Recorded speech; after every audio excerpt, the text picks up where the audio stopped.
No. Yeah, Elliot, reasons to go. Elliot, but you come to Reasons to orgasm go. in a strange way there, Dan. I was just thinking, are there many reasons to go to Peterborough outside of that one that we can't really mention? If you're in Peterborough, obviously, let us know. Wait. What What's the one we shop, can't maybe? mention? Is that the is it a hub for prostitution or something? What's the one we can't mention? The show we can't mention. The show we can't mention. Peterborough's a new city that was, I think, built in the post-war, and I don't particularly love it. It's a very good place to go through on the train, and that probably just. But if you like your steam railways, there is the Nene Valley Railway that runs from Peterborough as well, that goes through Peterborough. And they have a lovely sort of do you remember the Queen single Breakthrough? Yeah. That was filmed on a steam train on the Nene Valley Railway. So so Peterborough has access to the Nene Valley Steam Railway. So there are other things that you can do in from Peterborough. December. After November or whatever, there are other reasons to go to Peterborough. Maybe there'll be if they've got some sort of illegal sort of strip night on, or if there is a great chippy, or I don't know, Santa's Grotto, as it's that time of year. They do the Santa train ride as well on the Nene Valley Railway for the kids. I took my kids on it once, so they had a well of a time. This is ever such a sort of cosy and homely start to our usual show there on YouTube and Rumble. Hello, everybody. Hope you're sitting comfortably as the nights get a little bit parkier and things start to draw in. This is the bit where we usually ramble on about all that is ill with the world. It's no different this year, Gary. I think generally speaking, things are at odds. But I just want to congratulate the rabbi on peace. On peace. He's in my time. Yes. God. Yes. You've no idea. You've no idea what a big deal it is. Absolutely. It's like it encompasses. I had no idea until like everything is easier. Oh, long may it rain. I think actually things seem to be heading in a permanent direction. I would like to think so. Yeah. So would I. In America, looks like a civil war. What's going on with those protests? Oh, the King thing? They're basically just trying to make it seem that the support for their position is bigger than it is. Mm-hmm. So they just yell louder. Yeah. But everybody is... And they're crazier as well now. Yeah. I mean, they're backed into a corner. So, they're trying everything, and they'll never realize that they're done. They'll never acknowledge it. So I think the midterms is going to freak them out. This is one of several symptoms of being a terminal lefty. It has to be noted. Mm. It's how they operate. Very much how they do things. They're special. I've seen icons all over social media saying "No Kings," and I thought, well, what the hell's all that about? I wonder if it's an advert for a band or something. But I mean, Trump came out this morning. Basically dismissed it. He was like, "Doesn't mean anything," which is good. I mean, give it that's what it deserves. Like the king, yeah, and like they're delusional, like they are freaking everything. Absolutely. Having said that, I think we're living through the death throes of woke. Right, I think that's what the Starfleet Academy is one of the death rattles of woke. People keep at it as long as they possibly can. Here's the fundamental truth that they don't realize: the idiocy of their position. The fact that they can go out and have these protests proves there's no king. Exactly. But look, don't confuse these people with logic. I mean, that's what I would love. I really hope that one of the reporters out there covering this going, if we had a king, would you be able to do this? And then just see what they say. Speaking of being as an English person, yeah, you could. But if you're Jewish in England, that you can't go to football. That's wild. Yeah, I was upset about that. In my city, that's happening not that far from me. But listen, look.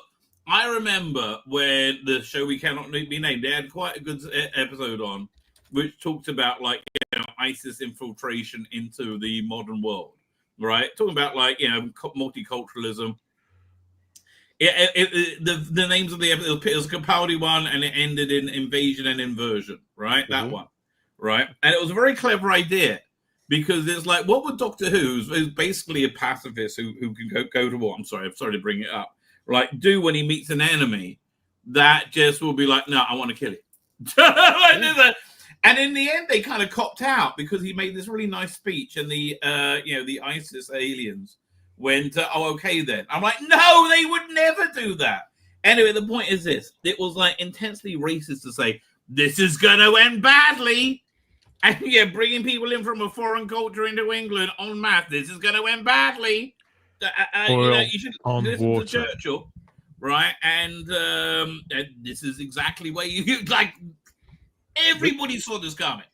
We have people pooping in the alleyway behind my house. That's fun to walk into there you in the morning. I've started doing that in my town too, Chris. Oh, you see, I first heard about the pooping when it was, I believe it was the mayoral elections in San Francisco, was it not? When they ran on a cleaning up the poop. No, San Francisco is like, you do not want to ever, you don't even want to fly over San Francisco. Right. At this point. It is a disaster area. I mean, San Francisco is not like what it was like on the TV shows and the movies and stuff. No. It's all basically homeless everywhere you look, needles on the streets everywhere you look, addicts on the street everywhere you look. You can go onto YouTube, find any like news report where the reporters just took a camera and just walked along the street. That's all they did. They weren't commenting, and because it spoke for itself. It's like as far as you can see, addicts, homeless, and I'm sorry they're in that. I'm sorry they're in that position in life. I mean, I really am. But it's like no. But I can tell you for a fact, as somebody who lives it, like. That is in my. I'll send you guys a video that somebody did a couple weeks ago in my city, and it's worse than San Francisco. No, that is literally, if you're in any city over 100,000 people, we're all worse than San Francisco. You cannot park in our downtown. You will get attacked. There are zombies everywhere. There are people defecating on the streets. Yeah. I literally have panhandlers coming up to me in my driveway when I'm trying to take my dog out.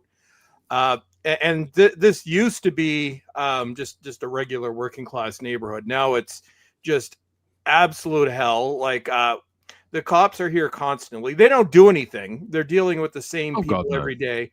But no, we've got needles everywhere. We've got people just pissing in the middle of the street. They had to take away our public garbage cans because for some reason one was clogged with shit one day. Like, no, you see San Francisco, and I will send you guys a video. And it actually, it's a YouTuber that's going around Canada and exposing how bad it is, because we don't have a Fox News or anything like that will actually expose this Rebel stuff. News is the closest you can get, I think. Yeah, except I like and I don't like Rebel News. They have an agenda. Well, that's the problem. When you have a monopoly, they often do. Yeah, but no, it's I'll send you guys the video and you could look. But no, this is what it's like. We're living in hell, and also you're taking your life in your hands if you're going to drive anywhere, because people are coming in and basically they're just handed driver's licenses. So we have people on the road that can't drive. I've almost been killed several times just walking my dog. There are accidents everywhere. Just one street over on the main road, there was a fatal accident, or looks like it was fatal a few hours ago. That was an interesting sight to see. But no, it's you look at San Francisco. I'm like, San Francisco is like Canada light. And okay, but you know what these places are like? Do you remember the episode of Star Trek? I think it was Deep Space Nine, when they went back in time to the Bell riots, right? When society was falling apart. Yes. Right before. Past tense was the name of that. That's where you are in that timeline. No, Rabbi, that area right there, the containment area. No, that is our downtown, and I'm not exaggerating. That is our downtown. So it brings the question: how bad does it actually have to get before it starts to improve? Well, in England, you got to find out. I mean, like England is a great test. Yeah, case. because we haven't got to that point. Yeah, but no, I think Canada is lost. I think it's what you're going to do. They got the system monopolized around you. I think same with South Africa. I think same with Australia. Yeah, I was thinking before, the famous Australian university sketch from Monty Python, right? The new guy comes to the university and they're reading him the rules. And rule number 1 is no pufters, right? And then every other rule is no pufters, right? Crack you, baby. Yeah. Nowadays it'll be like only pufters. That's how much Australia's changed. No, you can only be a pufter, right? Otherwise you're a Nazi. And that's what they are. The places where they don't have a large black population to anchor their liberalism in reality, they're screwed. Again, like South Africa, like New Zealand, Australia, Canada, they're all like they're completely insane. Because a lot of people, I've had quite a number of friends of whom have left Lincolnshire, which is probably, Britain still in 1950s. Because it's just stuck on the eastern side, in between Yorkshire and Cambridgeshire, and next to Nottinghamshire. So it's where a lot of farmers still are, and we've only just got electricity. We've only just got a lot of electricity 3 weeks ago. It's a sort of place whereby you just sort of look around, and it's still the home. It was known as a home of Brexit, but we have a situation whereby it's the most it's classed as the safest county in the United Kingdom. Wow. In Great Britain as well, including the area I live in, is the safest place in the UK to live, apparently. Yet a number of my friends have gone and decided to sell up and go and live in Australia, whereby they have moved on this sort of, all the streets are paved with gold, all this wonderful sort of image. And they're having a far harder time in Australia than they did here. But they are still all over social media saying Australia's amazing, Australia's brilliant, it's far better than the UK. Well, look, I'm sure that if you're going to be miserable, at least be miserable in good weather. Yeah, I don't even have that. Well, David, look at it like David. He lives in hell. David, look at it like this: if they were to go in and totally fix everything in San Francisco, or say Chicago, which is at this point right out of something Escape from New York, the crime problem. If they were to go in and make an attempt to do that, that would be an admission that their way of doing things is a failure, and they would rather die than admit that. That's true. See, I was under the impression, you've rather shattered an illusion for me here, Gary. I was under the impression that not only were there a surprising amount of whales in San Francisco, but that everything that was wrong, the only real wrong things going on there were all being committed by the same punk rocker who takes the same bus on the same route every day, and he could be sorted out just by a quick sort of pinch to the neck, and everything would be fine.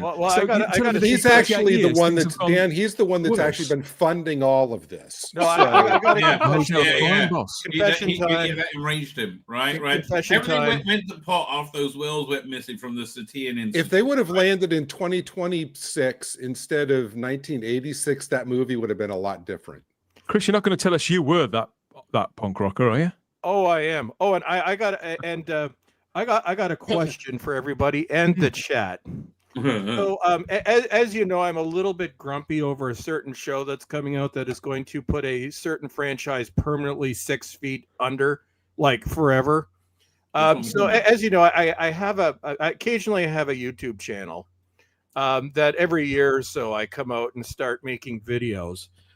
So just, and I'm debating this. Nothing is promised yet, although I'm seriously considering it. So in the chat and everybody here and everybody in the comments of the video, let's get some comments going. Do you want to see the Trigger Train go medieval on Starfleet Academy? I'm talking like full on woke Batman, Dr. Nutty. You know, the type where I have no voice at the end. and I sacrifice my weekends. I want you to go full Malcolm Tucker. Oh dear, oh dear, oh dear. I think it's very brave. Sort of a civic duty, I think, that you're volunteering for there, Chris, to do your bit to redress the balance of the force. I am bad. I saw that trailer this week, and I am genuinely. And everybody knows I've made some predictive warnings in the past, and I have been proven right, much to the chagrin of my enemies, and of which I have a lot. So I was predicting as soon as this was announced, this was going to be terrible. Before we even saw anything, I'm like, this is going to be a train wreck. Then finally that trailer came out this week, and the Klingon in the dress, and my head blew up. Yeah. So I was, I always figured Star Trek could be saved because there is good Star Trek, but this bullshit is so bad, so woke, so out of touch, and this is even worse than, say, if it came out in 2022, because everything was wokeified. This will be 2026 when woke is dead, and this looks like the wokest shit I have ever seen. They have a goddamn Klingon in a dress. So yeah. I am debating making one of my occasional returns to the YouTube. Let my blood pressure go through the roof, and as I get older, that gets worse and worse every year it goes by. And I was going to take, maybe in a year or so, I'll make some new videos. I was perfectly happy after suffering through 8 weeks in hell earlier this week with that thing that shall not be named. But no, I'm seriously considering being very grumpy, and because I hope I can get at least 15 viewers, because my channel has been buried into a. Take that off. Just take it off. Oh no! Seriously. It's been a long road getting from there to here. I almost threw my cell phone across the room when I saw it. Here's what's going to happen. I wondered this is my prediction. if anybody would bring that up, because I couldn't believe my eyes when I saw that. It is it's woker than if it was in 2020. This is my next warning. You look at it and you go, how? How can that exist? This is my next warning. I was going to give it a miss, actually, because I was going to do the pilot, and I'm not watching that. I don't know if I'll make it past the pilot, but here's my prediction. So in 2017, 2018, I was beyond proven right about a certain casting that I warned about. We won't mention the show. The show's a mystery. Nobody knows what show I'm talking about. But there was a casting choice in 2017 that ended very badly. And I became the most hated person in that certain fandom for several years, but I was right. And then 4 years ago, a certain other person was coming back to run this thing that shall remain nameless, because that name is banned on this channel, thank God.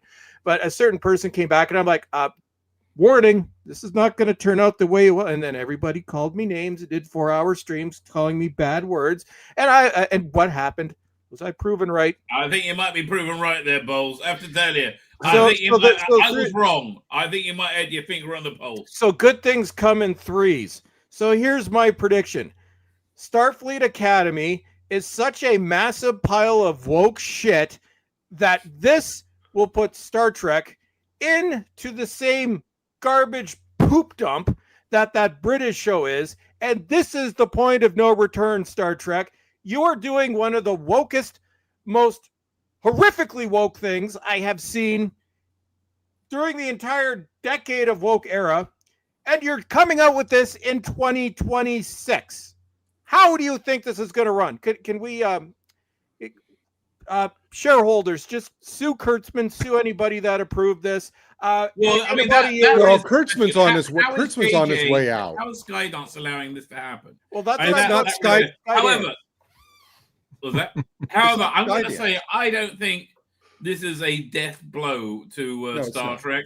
Same as that show that shall not be named, right? Has had a death blow, because it may not be for us. But doesn't matter how bad it is. It doesn't matter how bad it is, because nobody watches it, right? Nobody really remembers Jodie Whittaker, other than her saying she was Doctor Who occasionally. Because so few people watched it. They remember reading. It doesn't matter. It doesn't matter what they do. the broader population remember that they had a woman playing Doctor Who, but they're not sure for how long. They don't have no idea when she started playing it, and they don't even. Some of them don't even know that she's not doing it anymore. The show's profile is that low. And nobody knows who Never she mind. is. Well, Never all they mind know that- is that the show. Like, got honestly, very- does anybody know who he is? And it's the same with several, and it's not just that stuff. It's not just that actress in that show. There's lots of things that were seen by the woke, by the far left, as these big victories that just flew past the heads of the general public, who are simply too busy getting up, going to work, coming home, having their tea, spending time with their families, flicking around. They see something they want to see or they don't. They hit a streaming platform or whatever, and they don't. They just don't care about most of the things that the woke consider these little victories. Meanwhile, people such as us and the enormous fans of other big franchises have been massively disenfranchised, and it's made a big difference to their lives. It's the idea of winning this audience, of turning everybody into a fan of this, that, and the other, and to signal all this virtue. It's largely fell on completely deaf ears. As you quite rightly said, it's been going on for 10 years, and we're now approaching the point now where the Overton window is being absolutely yanked internationally, not in Britain. We're going to be the very last place it happens, but No, internationally it's being still happening in yanked Britain. It's just to the right. the 2% that run the country and control the media. Yeah. Well, here's what they need to do. So, Skydance, I know you're listening. Skydance. Okay, we're gonna have a little talk. Okay, so just nobody else is here. So it's Skydance. It's just you and this grumpy old cartoon guy screaming in anger. So Skydance, here's what you need to do. So you remember they had that Batgirl movie a few years ago that they buried. So Skydance. Right. Yes. Now I'm assuming Skydance that you want to make money, right? Okay, you're not going to gain any subscribers over this. So here's what you need to do, Skydance, and you need to make this public announcement, and everybody will love you for it, and you can save this franchise in an instant. Just an announcement.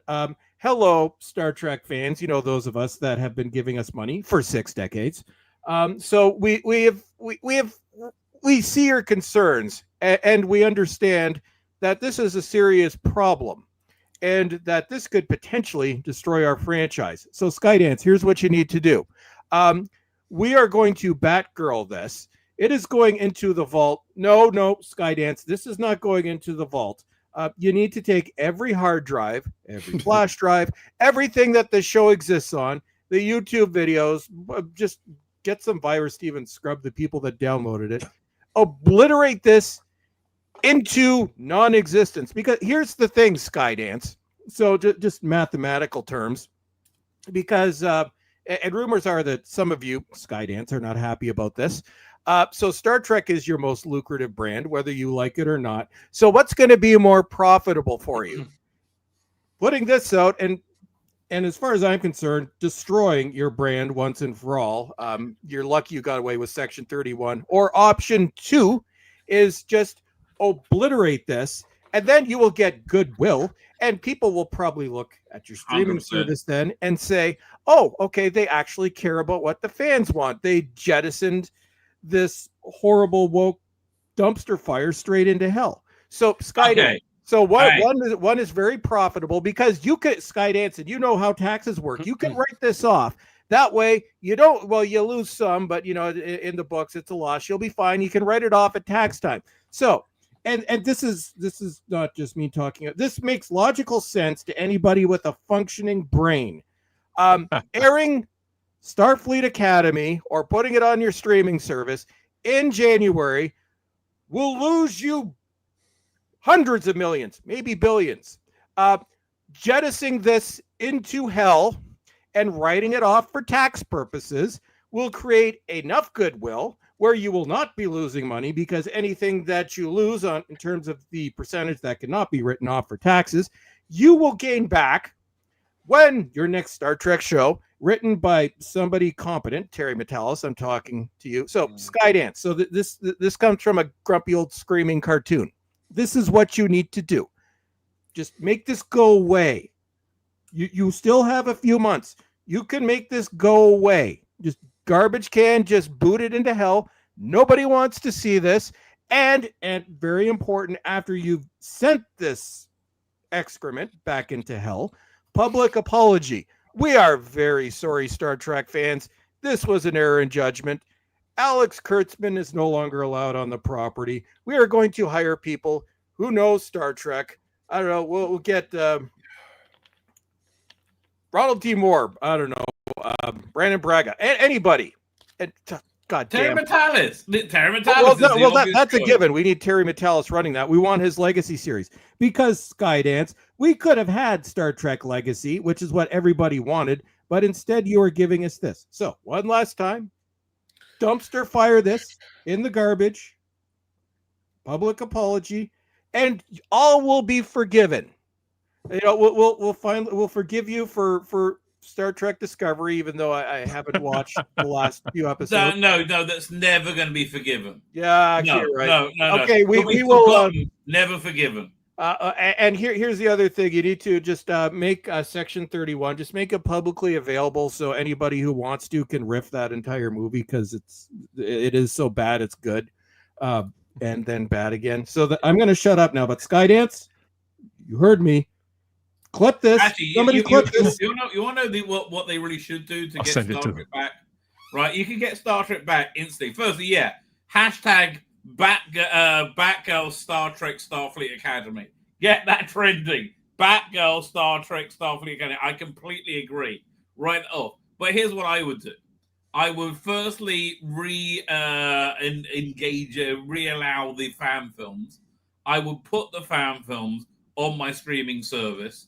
All right, because it's essentially free content, right? Star Wars not used to around by people commenting on it. Star Trek and continues. The other project, I would get Quentin Tarantino, who's always wanted to do Star Trek, but he doesn't want to do a movie because he's only got one movie left or something weird like that. I'll have him do like an 8-part miniseries, right, of Star Trek, and he'll probably do it like the original, with the Desi Lou stuff and ad breaks and things like that. But I think that kind of project would really bring people back to watching Star Trek again. And then, I don't know, Terry Metalis, big screen Star Trek, you need to hire a big name director. Like, what's his name? Christopher Nolan Star Trek, and do his riff on Star Trek. And then hire another big name director. And none of it really matters. Everybody knows what Star Trek is, right? Everyone wants to see Christopher Nolan Star Trek. It'll be a different, or maybe you'll do 3 of them or something like that. Anyway, you're welcome. You're welcome, Skydance. You see, I'm in a bit of a quandary when it comes to Star Trek, because ironically, I didn't know this was going to come up, but me neither. I was watching the Best of Both Worlds Part 1 and 2 before I joined the stream. And I just thought season 3 of the Next Generation was really when it started to kick in, around about yesterday's Enterprise. Yes, and yes. I think, and that for me is a Star Trek, and then it went on to good things, and I sort of checked out of the Star Trek universe apart from Picard. Around after the 3 movies, or the 3 sort of reboots of movies were made. I didn't like the 3rd movie. I thought the first was okay. I thought the second was appalling. And I thought the 3rd was even worse. Now, my mum got me into watching Star Trek when I was knee-high to a grasshopper on the old BBC 2 repeats on a Tuesday or Wednesday evening. And she's stayed with Discovery and Strange New Worlds.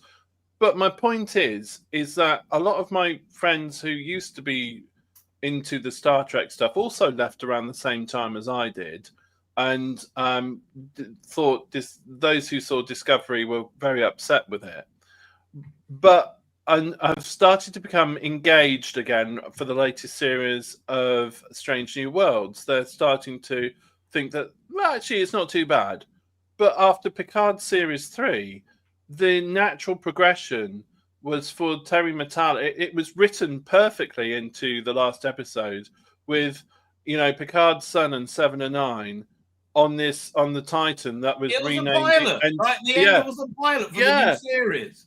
it was renamed Enterprise, and Yes, it was yes, that we was were like, yes. that was the next logical step for it to go, and for the studio to say, actually, we're not going to touch that. We're going to go and we're going to double, triple, quadruple down on the stuff that has failed. I'm completely with Chris here. It is a suicidal business decision. It's almost sort of like we want to involuntarily bankrupt ourselves. Yes, it is, isn't it? It makes no sense whatsoever. And commercially, there should be people going in and saying, "Hello, have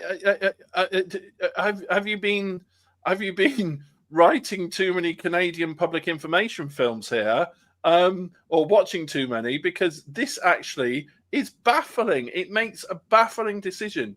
And whilst people are a lot of people are slowly saying, well, perhaps we can sort of try and test the water again with Star Trek and see how we're going.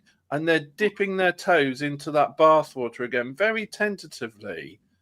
It seems like an utter cluster for them to be making these mad commercial decisions and once again sticking the knife in and driving them away again. It seems totally illogical.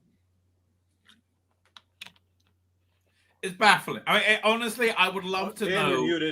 I would love to know what the thinking behind it was. I would love to be a fly on the wall. It's like, like what's the thinking behind flooding England with a bunch of foreigners from Africa, right? I love that. I mean, that was done deliberately. And Europe, I would love something to make me. Oh, this is what we're doing. Well, it's to destroy our culture, so they can. The globalists The globalists believe that they have the upper hand, but they don't.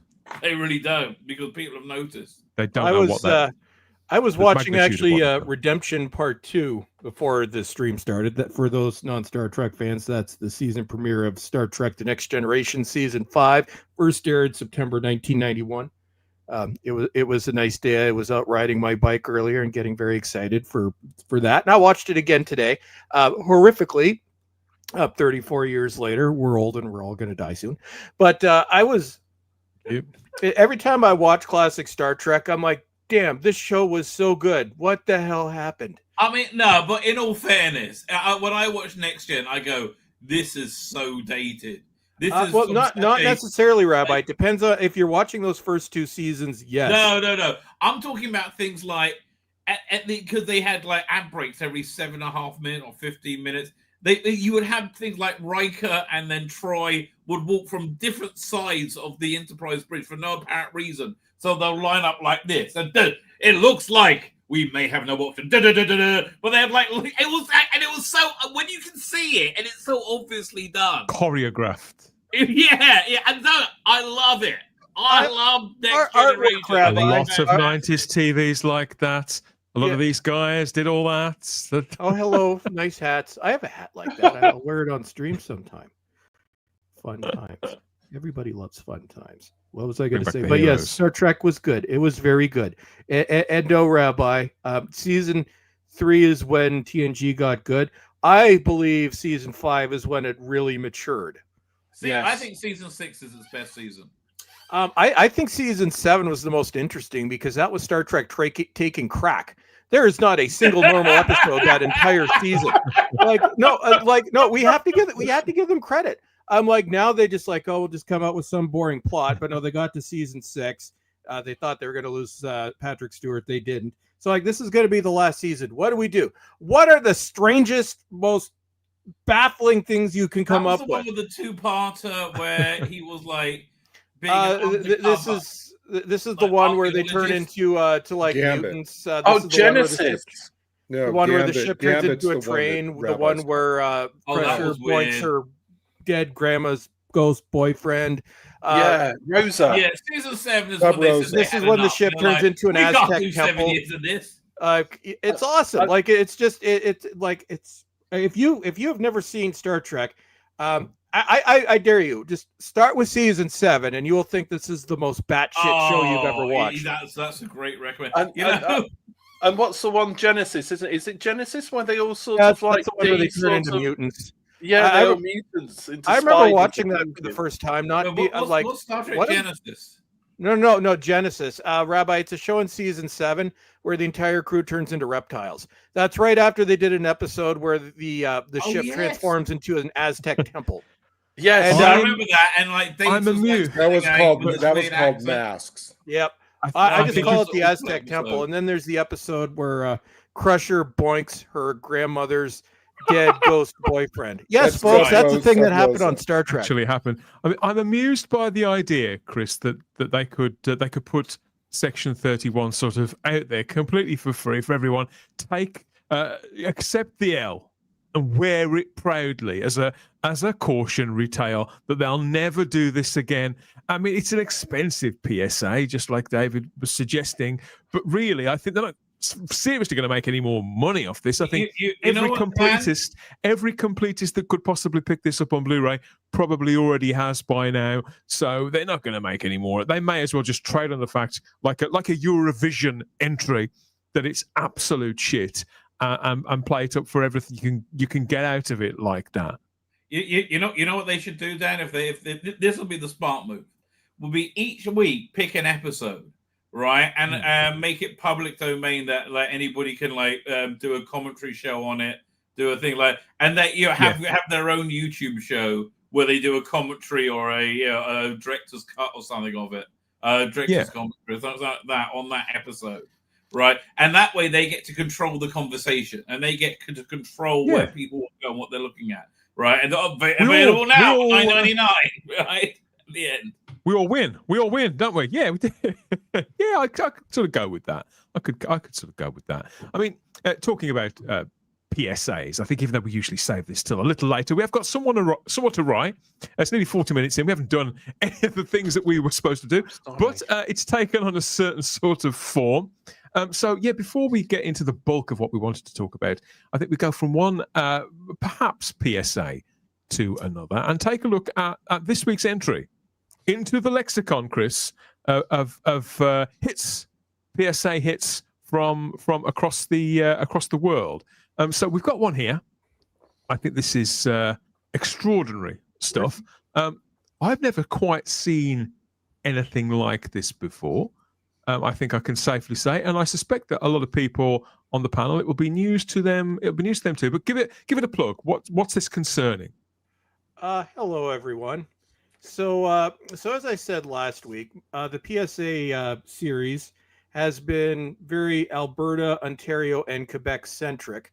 And if there's one thing that we're about here at the Spacebook podcast, it is equal representation.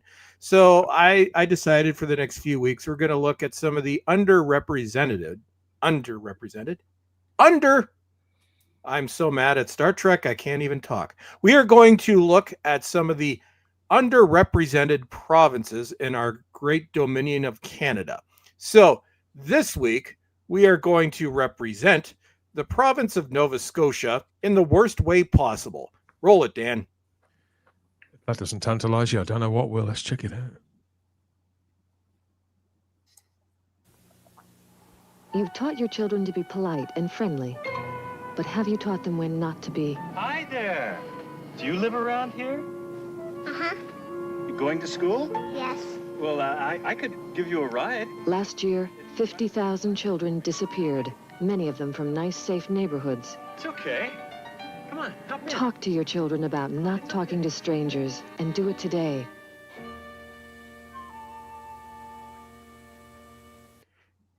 Come to Nova Scotia, where the people are friendly. You live in hell. Yeah. It's really I'm in unnerving. Israel, okay? I'm in the middle of wars. I was actually really hoping that was going to end with somebody running up to this guy and beating him with a bat. He's so eager and creepy. That's clearly not method acting. That guy knows what he's doing. And you'll notice she doesn't even run away. She just stands there. She looks like Punky Brewster. It's chilling. That is chilling. I've never seen anything quite like that. 1992 was the date on that one, Chris. I mean, did it change anything in the long term, do you think? Oh, God, no. Our country's fucked. I think it probably taught people that child molestation was fun. More than like encouraging children not to talk to strangers, it encouraged strangers to talk to children. They were looking at it and say, "Hey, that was kind of fun." We all know.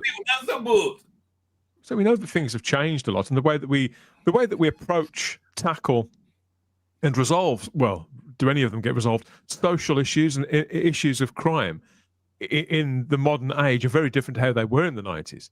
But that does seem, that just seems like the wrong tone, the wrong actors, the wrong everything. And so you do wonder what was. Oh no, it's and the music as well. Oh, welcome to Canada, folks. It reminded me of a very, very poor attempt to reconstruct the Tales of the Unexpected episode, The Flypaper. I don't know if any of you have ever seen that. It is one of the most talked about Tales of the Unexpected ever. We've probably seen it, but what one is it? Like, it's where, and let me just read the summary, if I may. Young Sylvia is on a bus on the way home from school when a friendly old man begins to talk to her. Police are dragging the marshes for a missing schoolgirl, and a sinister man is approaching other young girls. Young Sylvia is on a bus on the way home from school when a friendly, and basically he takes her home. He encourages her to go home. Forgive me if I get this slightly wrong, because it is a while since I've seen it. And there's a lovely old woman there as well, who's his wife. And it turns out that they are murdering young girls that he sort of befriends on the bus, or she befriends on the bus. And it's one of the creepiest Tales of the Unexpected ever. Thank God I've never seen it. I don't remember. It's up there with The Landlady, if you know the one I mean. Who? Yes, I know the one you mean there. And it is unbelievably creepy, and it makes the hairs on it scares the living bejesus out of you. And that, for me, is a very poor reconstruction of that, where you know what you want to do is you want to educate people, a bit like Charlie says, not to go off with Bert and Vera, who's got a couple of dogs. I tell you, that's just dark and me. I know. But it's just horrendous. That would give people nightmares at night. Yes, crazy production. I think we've chilled one another and them quite enough. Time wait until next week, dude. Oh God. So even though we've started our trip around Canada, next week, because it being the week before Halloween, I've got something special planned, and you'll never want to do drugs again after watching this one. So everybody tune in again to the Spacebook podcast to watch a possessed anti-drug commercial, and it's awesome. I've been saving this one. I can't wait. Look, there's more blasts from the past coming up. Most of them are fairly benign, not that nightmare-inducing, apart from one obvious one, of course. Where is it? Yes, this one. Yes, we used this bit of artwork for months and months on an earlier edition, an earlier incarnation of this very show. It's back, along with several other classic bits of artwork. That's all coming up, and we want more of your comments as well. Thank you, everybody who's joined us so far. We've got a lot to talk about, a lot to cover, and let's get stuck into it.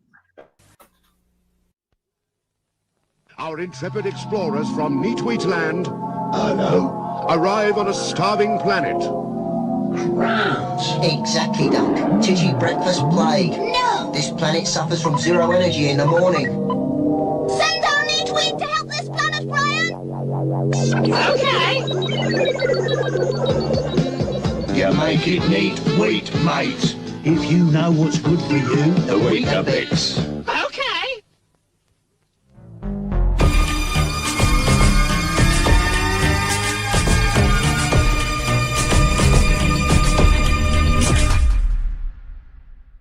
Yes, in case you hadn't realised by now, it's the Spacebook Live with the artistic out there entertainment on YouTube and Rumble for Saturday, the 18th of October, 2025 and beyond. I'm here, as ever, with my far-out panel, more far out than ever.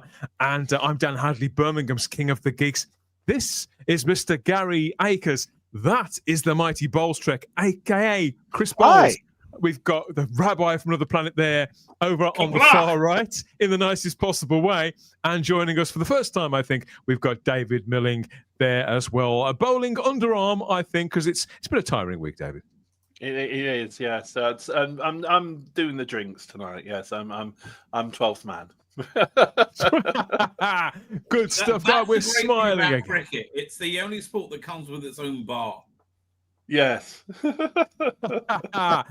Yeah, we have got commenters already on YouTube and Rumble. Some have made themselves known, I'm happy to say, and others, I've no doubt, they're going to make a late appearance when they feel confident enough. Dalek Lives Matter DLM from here on in says the A team. The A team. Oh, yeah. Which one of us is BA? It's probably Bowles Trek, isn't it? I'm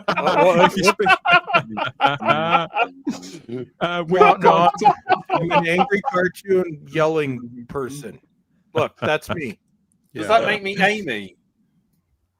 Yes. Amy. Oh God, yeah, because there's Face, Murdoch, BA, and Hannibal. Yeah. The other guys don't. What's his name? Robert Vaughn didn't join it until the final season, did he? Right. The other guy. Right, no, he's not one of the A team. Oh, they don't count, do they? Well, we can bring in ringers, can't we? Yeah, that sounded like Bob Hoskins. Says Peter Harrington on the Weetabix ad. I don't think it was Bob Hoskins, but I could be wrong. I think it was a Bob Hoskins impersonation. Yeah, it could be. We've stirred memories about Tales of the Unexpected. I haven't seen that for years. And Matthew Pounder says Starmer at the end. We can only hope it's the end. Near enough the end. Is it really? Is it going down for something at last? Well, I did see that those 3 rent boys they've been in court. It's been adjourned. I think the next hearing would be is the greatest way for him to go down. I'm sorry. How they knew all these private arrangements, where a certain prime minister lives, cars that he used to own. Heaven knows where that could go. How do they know he only 2 fingers up his arsehole? I don't know. It's. Can I just say that I loved with the photo op, with the peace photo op this week? Trump, of course, is there in the center, and Starmer is like way over on the left. That is the greatest thing ever. It's like way over on the left. I thought that was great. No, it was better than that. He called Starmer up, and then he said, "Fuck off." That's right. Shook his hand, and then he just went, anyway, right, on to the next thing. And it's just like a Thunderbird's dummy, not knowing which way to move. Oh, God, it was absolutely so hilarious. The fact that Trump doesn't give any legitimacy to any of that is just great. Okay, well, this Hilarious. is a milder side, but I think an important one, right? We just had all the Jewish holidays. The high holiday season just ended. And the last week of it, you got this booth you live in outside called the sukkah, right? And you got it's so complicated. You don't even want to know, right? You're supposed to sleep in it. I can't. But you have to eat food in it anyway. You have your final meal in your sukkah, right? Which this time happened to be takeout from Wings, which I really love. So I had these buffalo wings, and I heated them up in the air fryer, then tossed them in the sauce. Oh, perfect! They had a blue cheese sauce, and a burger. At the same time, it was Trump's speech at the Israeli Knesset. I was howling with laughter, pissing myself. It was just awesome. It was Trump on set, and when the Israeli Prime Minister Bibi was talking about Trump, he looked like my dog when I was rubbing his tummy. Right? Oh my God! It was like everything you're saying is so true. Believe it or not, when we're not talking about politics, this is where we talk about all out there entertainment, movies, TV, comic books, multiple genres, sci-fi, fantasy, horror, comedy. If you can geek out about it, we can ramble on about it for a little while at least. All of this and more besides on YouTube and Rumble. So stay tuned. We've got more to get into. A very sad story that broke earlier this week, but we do try to not keep the tone somber for such things. Celebrations, as well as our deepest condolences, of course, but lots of the best of memories from our childhoods and maybe yours too when we get stuck into the main topic. So let us know what you think there in the comments, and please like the video. You're going to be having far too much fun later on to do that. Like the video, subscribe to the channel. Please check to make sure you're still subscribed, because YouTube can be funny like that. Make sure you're sorted and hit the cloister bell to get all those notifications. Go on, do it now, all of you. Go on, do it now. Yep. You too. Listen, look, we're not Do it, going to damn it. guarantee you have a massively increased sexual magnetism if you subscribe. We're not going to guarantee that, but let's be honest, you might. Well, it worked, Rabbi. It worked for him. I tell you, he was watching Windows when I first met him. Check out earlier editions of this show too. If you want more Star Trek talk, there's several Star Trek dedicated live streams there in the playlist, as well as our talks on James Bond. Bond Announcement. I mean, at this point, they're dicking around. They know exactly who they want. Just tell us already. I believe you and I are going to talk about this in a few days' time. But Stephen Knight is. I didn't realise that was the topic. Okay. Stephen Knight is sort of scribbling away on the script, and Stephen Knight is of the belief that there is no point in looking at who to cast until the script is complete. And it would seem that Denis Villeneuve would. Did I pronounce that correctly, Chris? Denis Villeneuve. It's Denis Villeneuve. Oh, yeah. I'll get it. By the time the film comes out, Chris, I'm sure I'm going to get it. So yeah, you can keep an eye on the playlist there for everything we've talked about before and whatever there is to come, whenever and however that is. Is he doing the Bond movie before or after the next Dune? Is the next Dune shooting already? After. Oh, fine. Because I've heard a lot of buzz about that as well. I think they're about to start because they've announced some cast on the new Dune film, but I can't remember. Jason Momoa's back in it. I've seen certain that's cast what I'm members, most but I haven't excited seen a about. full list. That because I read the books years ago, right? And I knew they brought back his character Duncan Idaho in the second book, right? So as Duncan Goodhue. What? Duncan Goodhue's in it. No, Duncan Idaho, not Duncan Goodhue. Duncan Goodhue may be in it, right? Although I think you think of the Blue Peter presenter who was in Flash Gordon, who put his hand to Duncan. Duncan, I can't remember. Anyway, Duncan Idaho was David. played by Jason Momoa in the Dennis Doom. So there you go. So I'm excited to see him back in that role. Villeneuve. You have to get the pomposity of the French Canadian. I don't want to stick my finger up my ass, which is what I need to do. We don't do that here at the Spacebook podcast, Rabbi. No fingers in bums. Listen, how else am I going to say Villeneuve? We do Villeneuve. Oui, je peux faire toutes les choses en français. Oh. No, I don't. Est-ce que tu ne me comprends pas? Pourquoi pas, Rabbi? I tell you, okay, my only real memory of Paris is this, right? I was staying there with my wife and kids. It's going to be dirty. Right, and there was a guy checking into a hotel, clearly with a prostitute, right? This guy was like 60. She was like 17 in here. I did so clearly. Anyway, right. So we're walking. Right. We're like, okay, you do you, baby. We're walking in the hallway. They walk past us. She gives my wife the most evil look. I'm like, what the fuck? Okay, darling, chill out. Right? It's like, that was so weird. Well, I was like, well, okay, everyone's got to earn a living. What a wonderful story to tell the family in your. But okay, what made it worse is the old guy who was checking in, and he really was old, was like wheezing as he paid the money. And so you're like, this guy may die, but I think it's fair enough. This is if you're gonna go, this is the way I would choose. Go to Paris, France, everyone. At least it's not Canada. I just went to Disneyland Paris.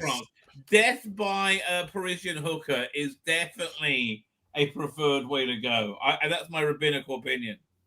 So I just went to Disneyland Paris and went on a bus ride. So that's what we're calling it nowadays. Okay, let's get stuck into the rest of it. Try and sort of turn things around. I think you're going to try and turn this around now. Oh, I'm going to tell you how it's going to be. With Scotch's lifetime guarantee. Take what you want both night and day. Then re-record, not fade away. Re-record, not fade away. Re-record, If it's Scotch, it's guaranteed for life.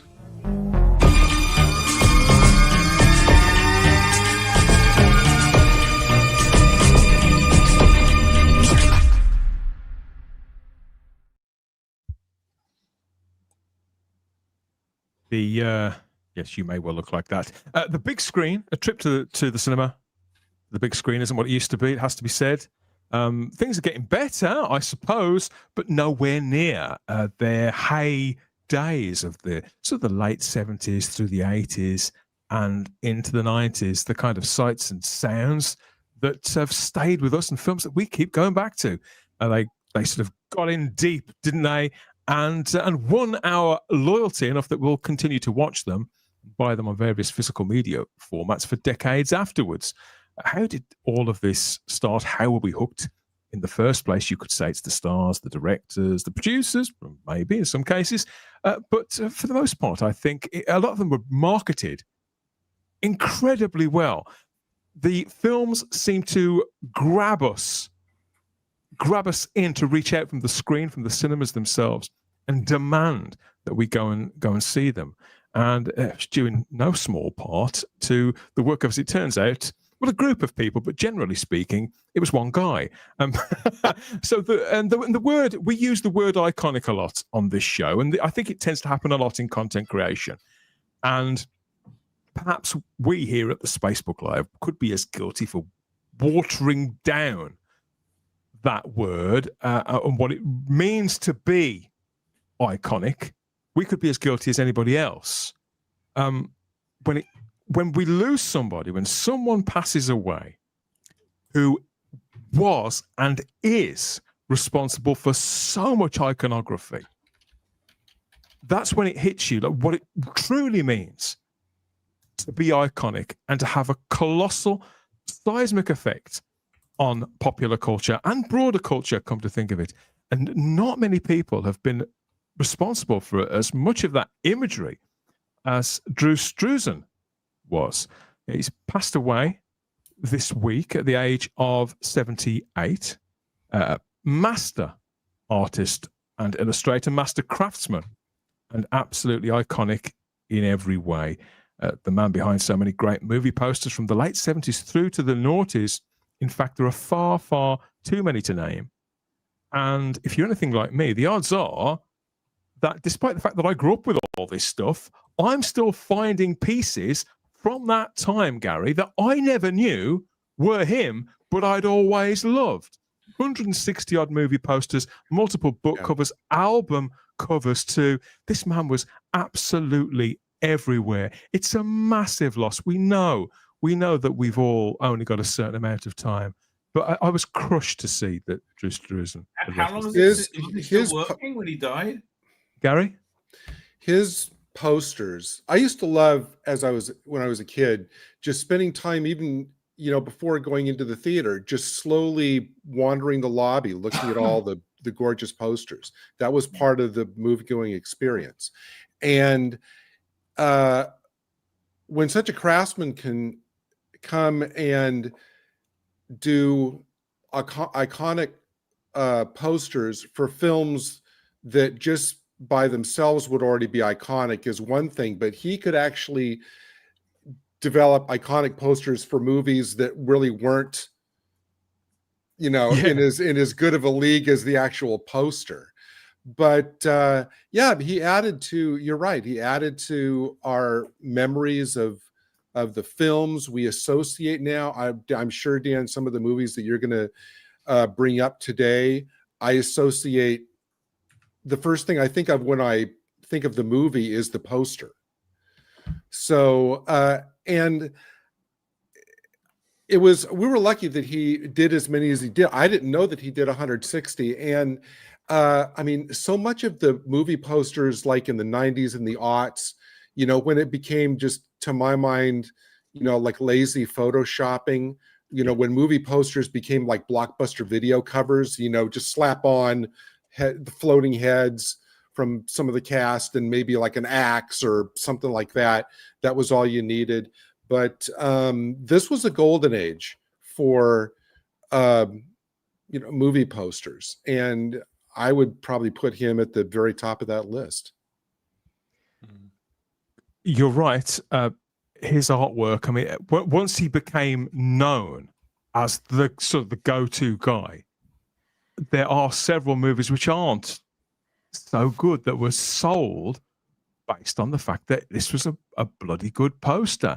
As you say, things would eventually change, as all of culture does. And yet there is something, and you could say that the posters are of their time, but I think the tone of them is for what many of us we associate with peak cinema in many respects, or certainly peak populist cinema. But then again, Drew Struzan was also responsible for the posters for a lot of pretty serious films too. The Shawshank Redemption, just what one. I suspect that only geeks knew his name, but most people will have recognized that style, Chris.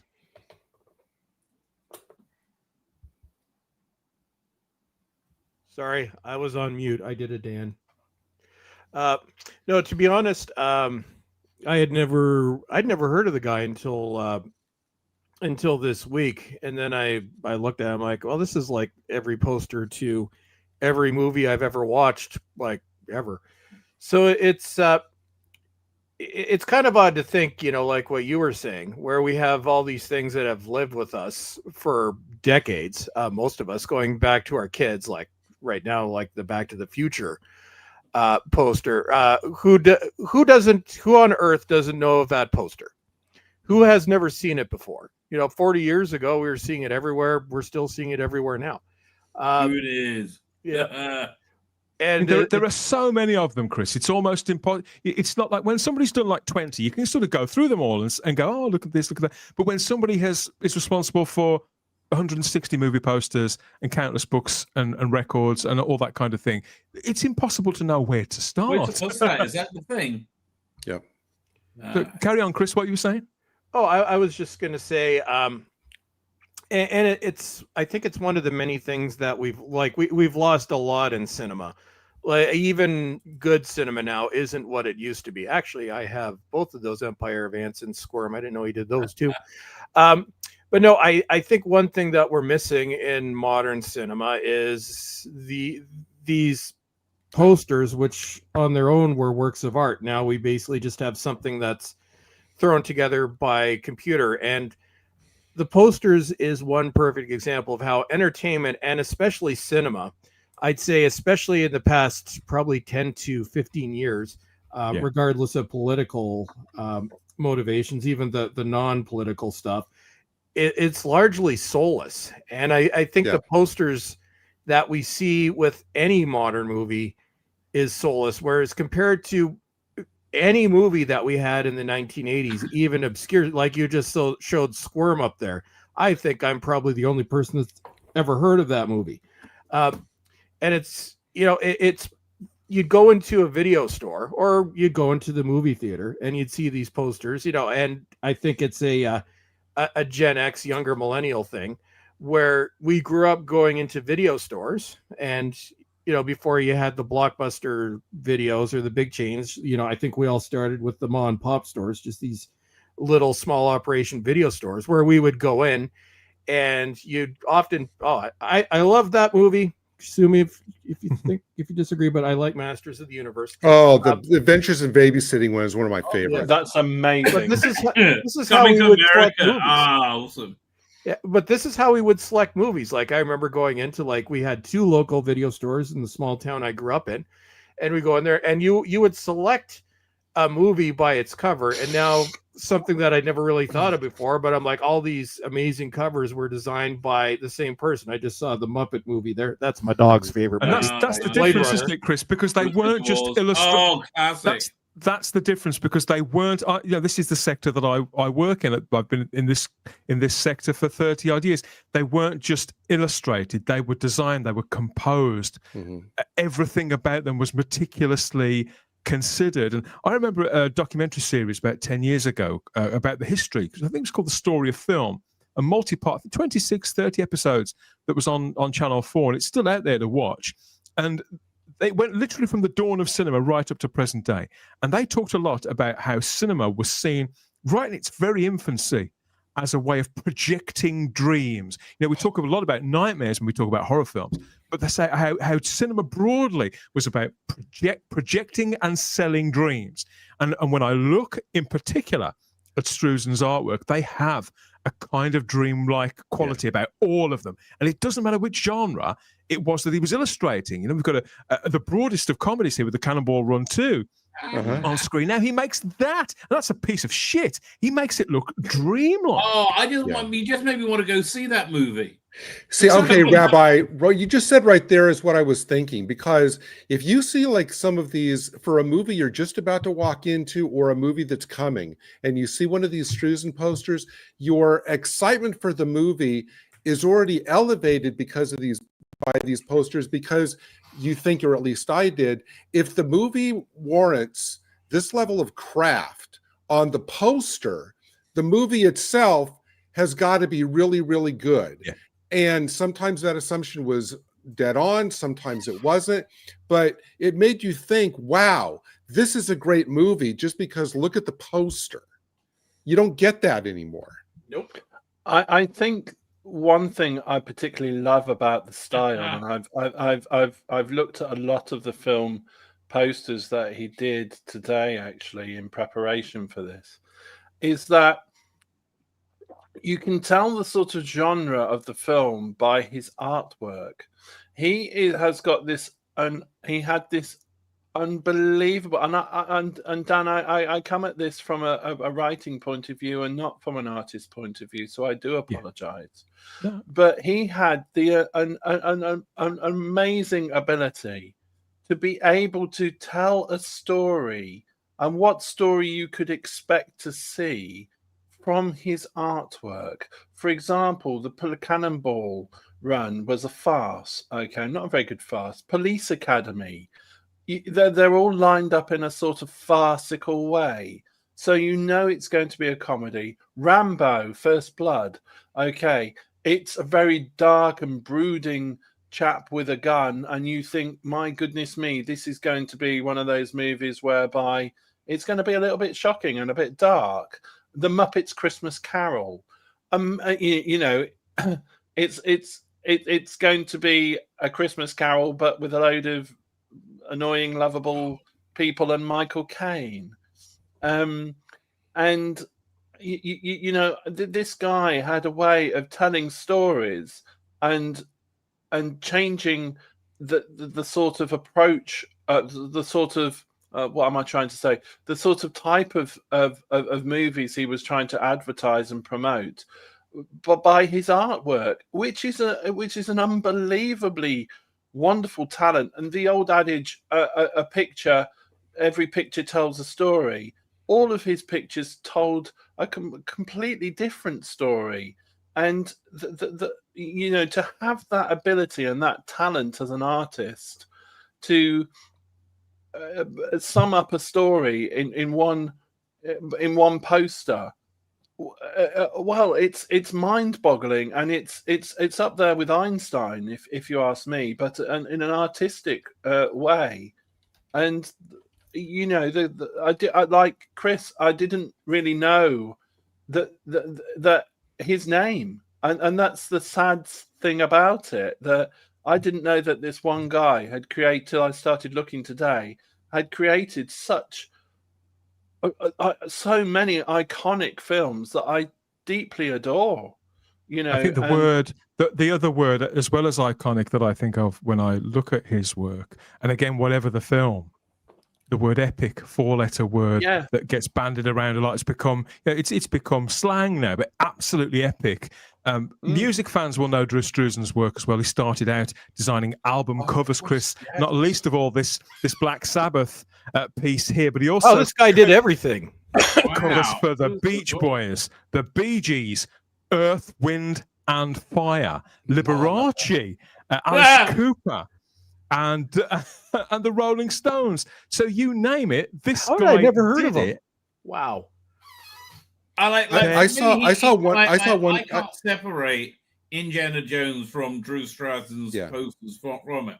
Like it's the same thing. They're like merged together. When I think Indiana Jones, that's as much Indiana Jones as the actual movie. I saw one comment online this week, which I thought captured this perfectly. The comment was Drew Struzan was the John Williams of movie posters. Yes. Very true. They call them John Williams, Steven Spielberg, and George Lucas. They call them the bearded trio, don't they? I think that it should really have been a quad, a quartet, a quartet, yeah. Because the first time, realistically, the first time, Dan, that I actually think was the first time I ever tried to track down who drew a poster because I was so struck by it. Was one of the ones you showed, which is the one that the original Star Wars poster that looks like it's been like ripped off of a pole or something because the edges are all around it and everything. It's from the original like New Hope, but it looks like an old 40s poster that's been tattered and decayed on the sides and everything, and it just gives it that kind of old style gloss. And I think for me, his best designed poster was The Goonies.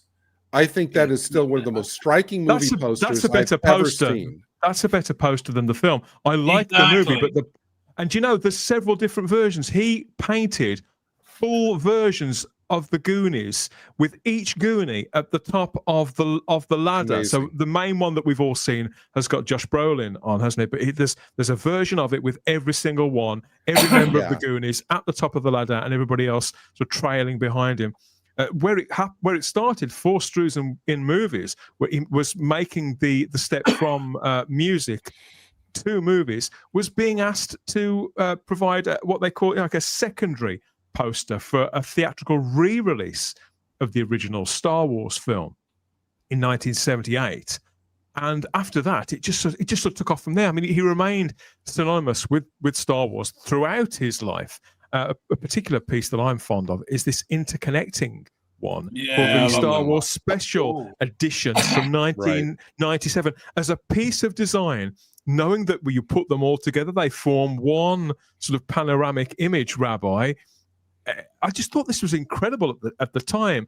Obviously, knowing he would be commissioned to do all three at once, he could do something even more creative and sort of recapture the excitement and sell the films again to a new generation. Looking at this is reminding me how many times I bought Star Wars. Right, this must have been like the third time I bought it on VHS. Right, these covers, and then it came out on Blu-ray and Blu-ray again. I mean, well, these are gorgeous. I love all this Star Wars stuff. It's again, it's like I just assumed there was lots of people who did that sort of work. I didn't realize until I saw a book of Drew Struzan's work that it was all one guy. He's like synonymous with like movies like the guy who did the voiceover, like Imagine a World Where that guy. Yes, right? In a world. I was like, he did everything. The Blade Runner poster, you showed that before. That is a beautiful poster. Right? And can you imagine having the original of that, the artwork for that? It'd be stunning. And Back to the Future. That was, I think, I love this one too. The one where the Revenge of the Jedi. They had to change it before they drew. No, that was, I think the poster that the rabbi's talking about, that wasn't for the original release, right? I think that was for the video cover for Final Cut, right? Because that's the one you showed. No, I think the original, the one with just all the I think that was he one of the was ones responsible for the final cut. He did. I don't think he did the original Blade Runner. Really? Blade Runner came out in 80. Blade Runner came out in 81, didn't it? So I'm not sure. I'm not a big Blade Runner fan. So I really thought that poster was like the original one. No, it was for the Final Cut. Wow! Hey, look at that, man! It's not corrected. Well, oh, sorry, Dan. I do apologize. No, it's okay. I mean what I say. We've only got a limited time here. I don't think I'm pretty indecisive at the best of times, as my girlfriend will co-sign. So there's no way that I could sit down and probably even come up with a top 3 of my favourite Drew Struzan pieces. Most of them are absolutely frigging fantastic, both as terms as examples of artwork, technically, creatively, and on a commercial basis as well. Absolutely beautiful pieces.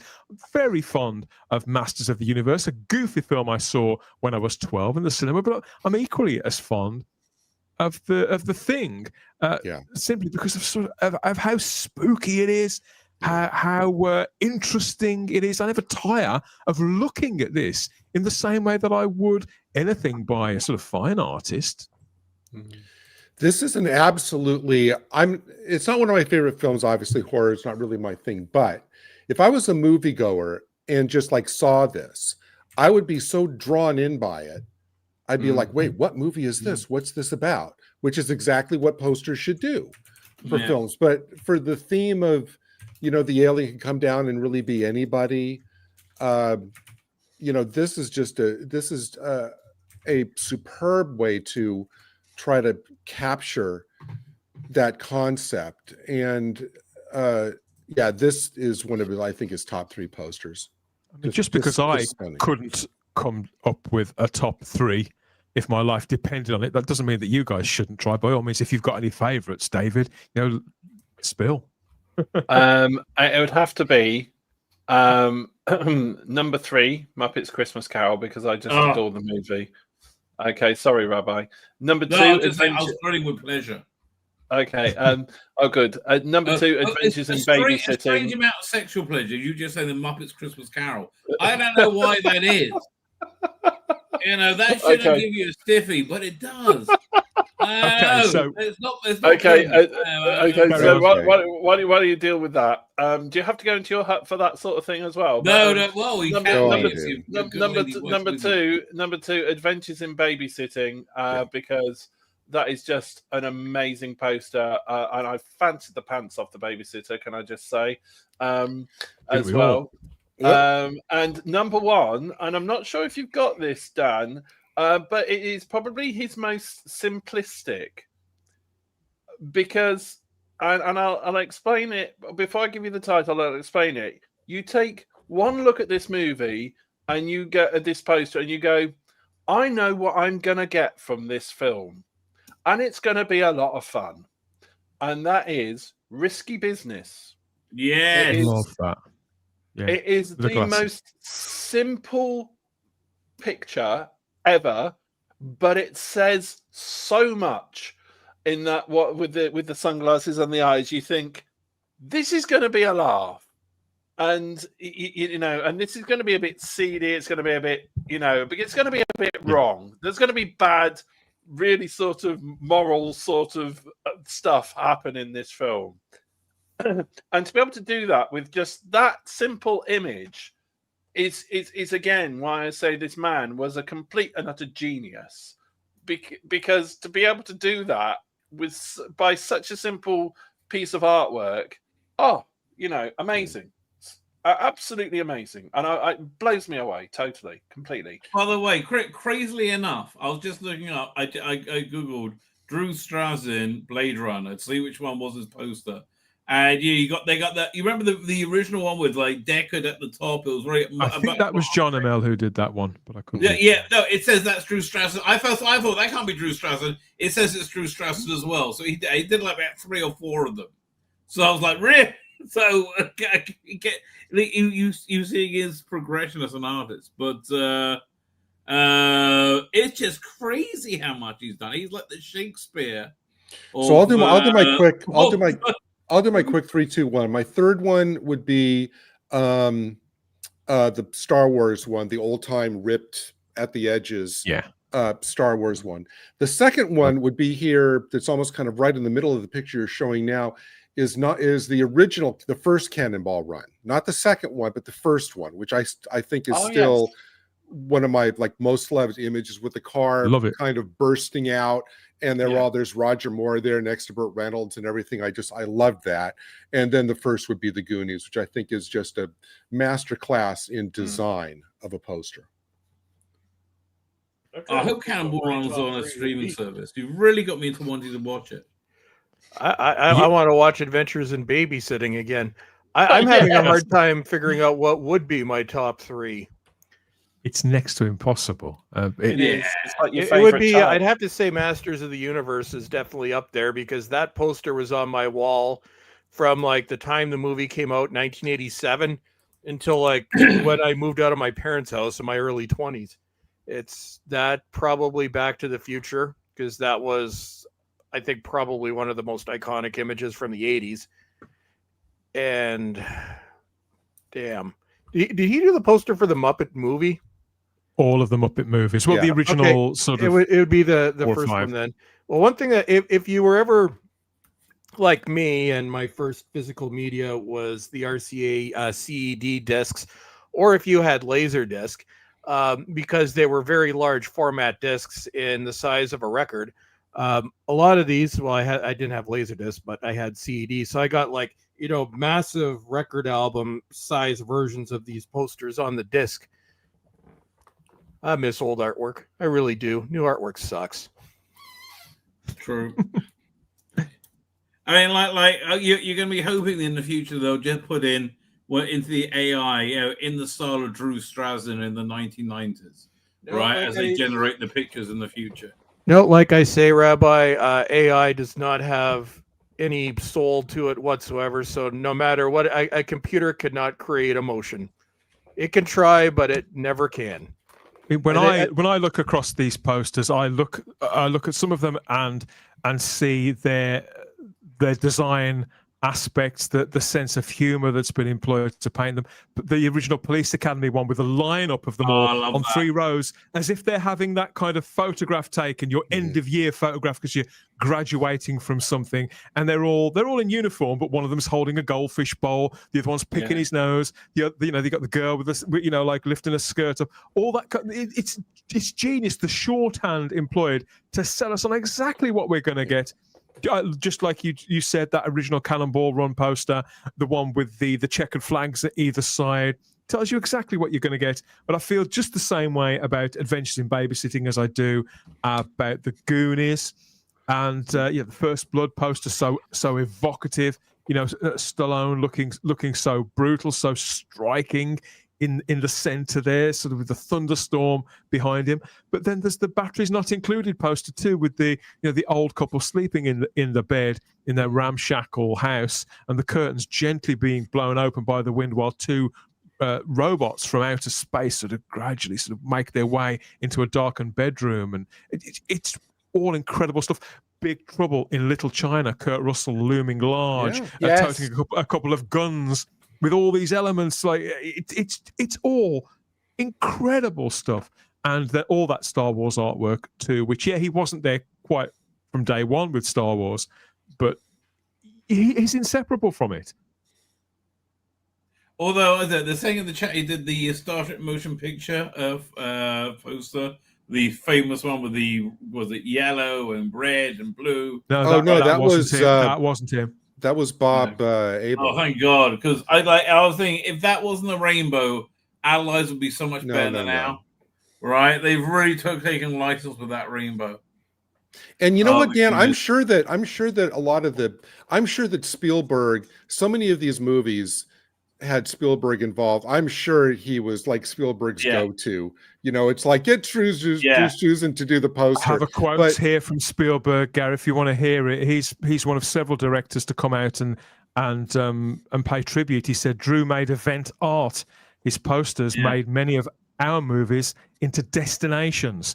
The memory of those movies and the age we were when we saw them always comes flashing back just by glancing at his iconic photorealistic imagery in his own invented style. Nobody drew like Drew. Yeah. Steven Spielberg. Mm-hmm. I mean, imagine how different all this would have been if all these posters would have been just like slapped together Photoshop. You know, Like if the Back to the 2025? Future poster would have just had Michael J. Fox standing next to the car, it's like, no. If it would have just been a photo of Michael J. Fox standing, it's like no. You still do get some good posters. I thought the Mission Impossible posters were better than the movies, quite frankly, the last few ones, right? And those posters were very evocative.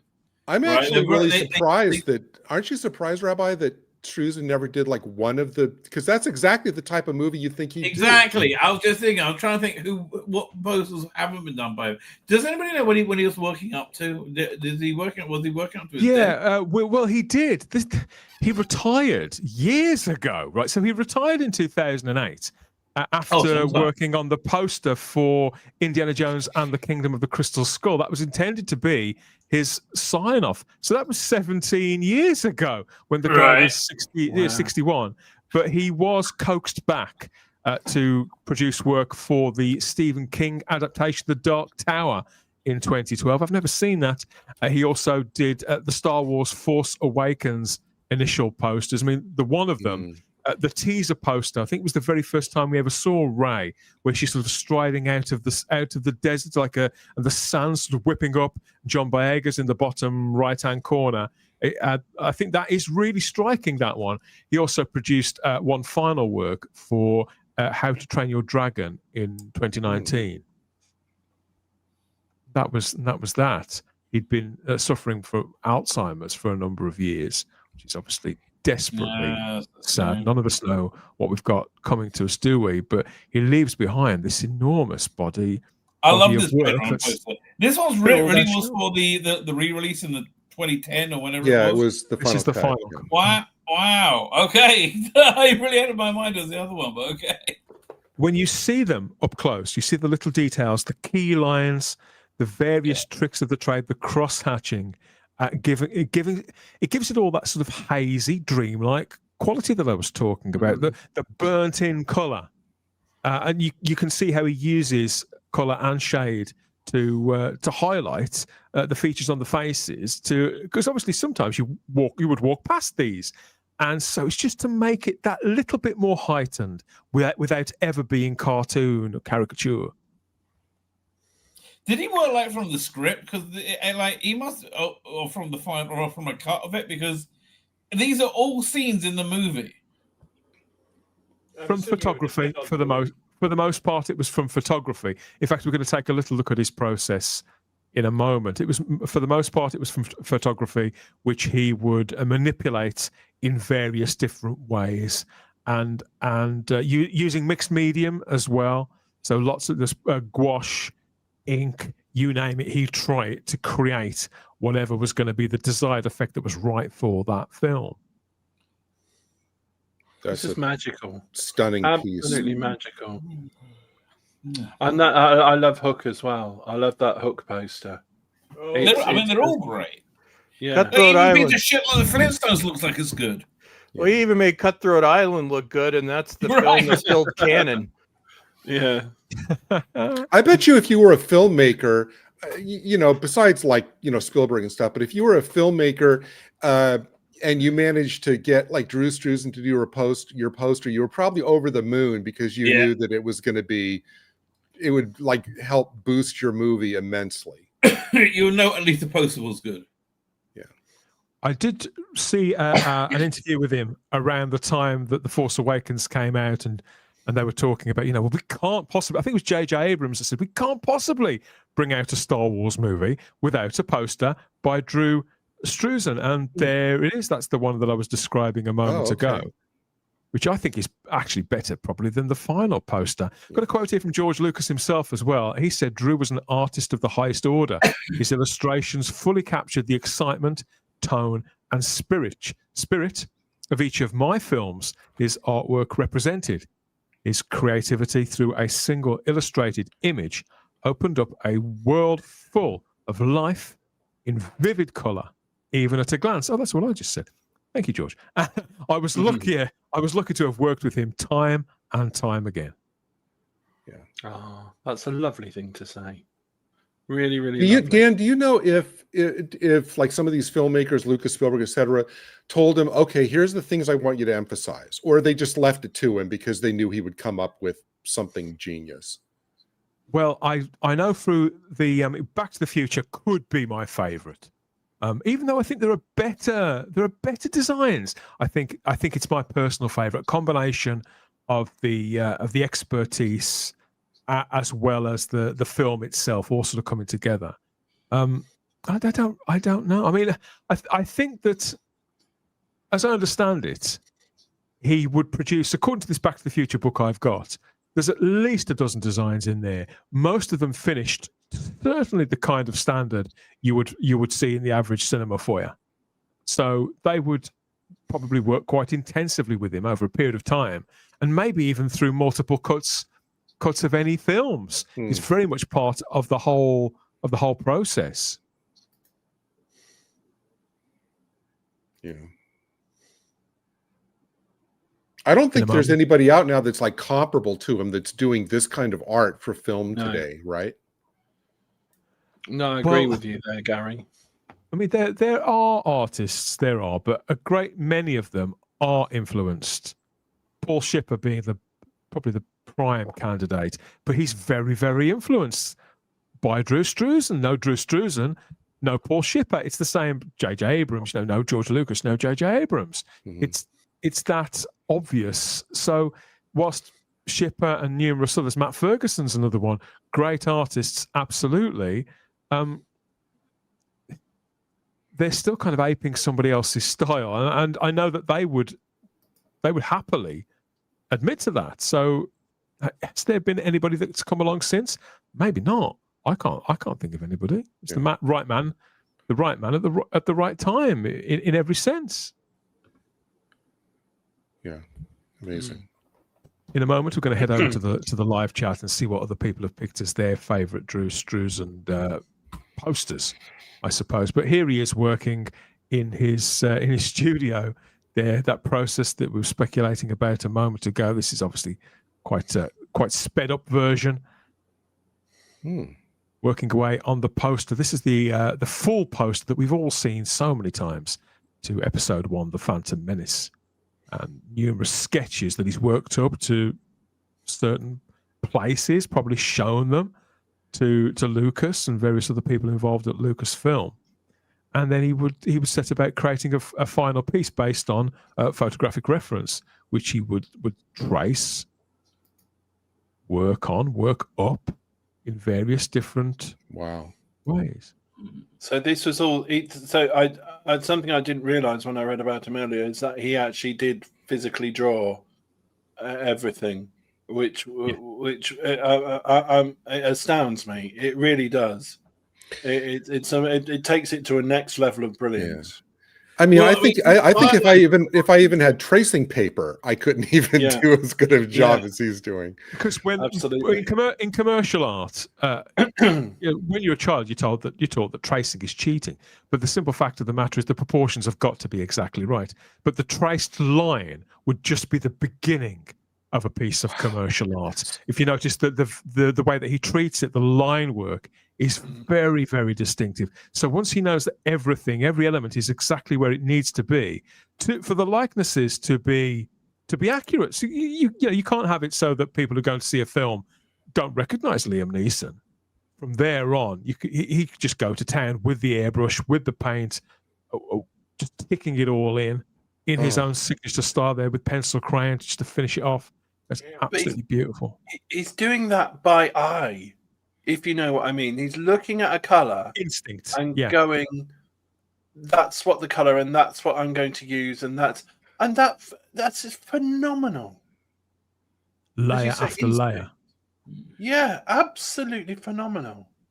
It's unbelievably outstanding. Few people use airbrushes now, and few people were using them in 1997. Come to think of it, I was working in the sector then in a junior capacity at a very big studio, and there were still dedicated airbrush artists, but they were very much on their way out.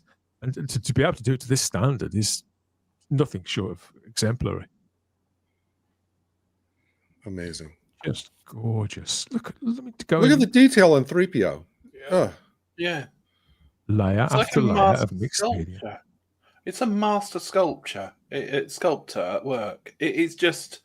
No, it is almost the ability to make one speechless as to the brilliance and ingenuity of the man. It really is. Do you know how long something like this, Stan, for example, like this poster, how long that process took? We saw the highlights, but you know, it was the artist that I know. I mean, when you've got it, and I'm sure the rabbi will say the same, when you've got a head of steam up or a deadline looming, it's incredible what you can get done in a relatively short period of time of 2 or 3 or 4 days. And yet sometimes there are pieces that can sit in various stages of development for a couple of months. Yes, it really does depend job for job. But what an extraordinary process and a privilege there to be able to see just some of it, I think, and particularly if that's a favourite piece of anybody's. A lot of people grew up with the prequels, are currently enjoying a new wave of popularity. I would say the look at that. I didn't know he did all of those Police Academy movies, because you look at that row, that's like all of them. Wow. Yeah. That's just extraordinary, amazing. isn't it? Wouldn't have been the same without a piece of artwork by Drew Struzan. So that's what we think. I think we should find out what they think, whether people are confessing their favourite pieces by Drew Struzan, from whether it's from the 80s, the 90s, maybe the noughties, or the late 70s. Let's go and find out what they've got to say and compare some notes.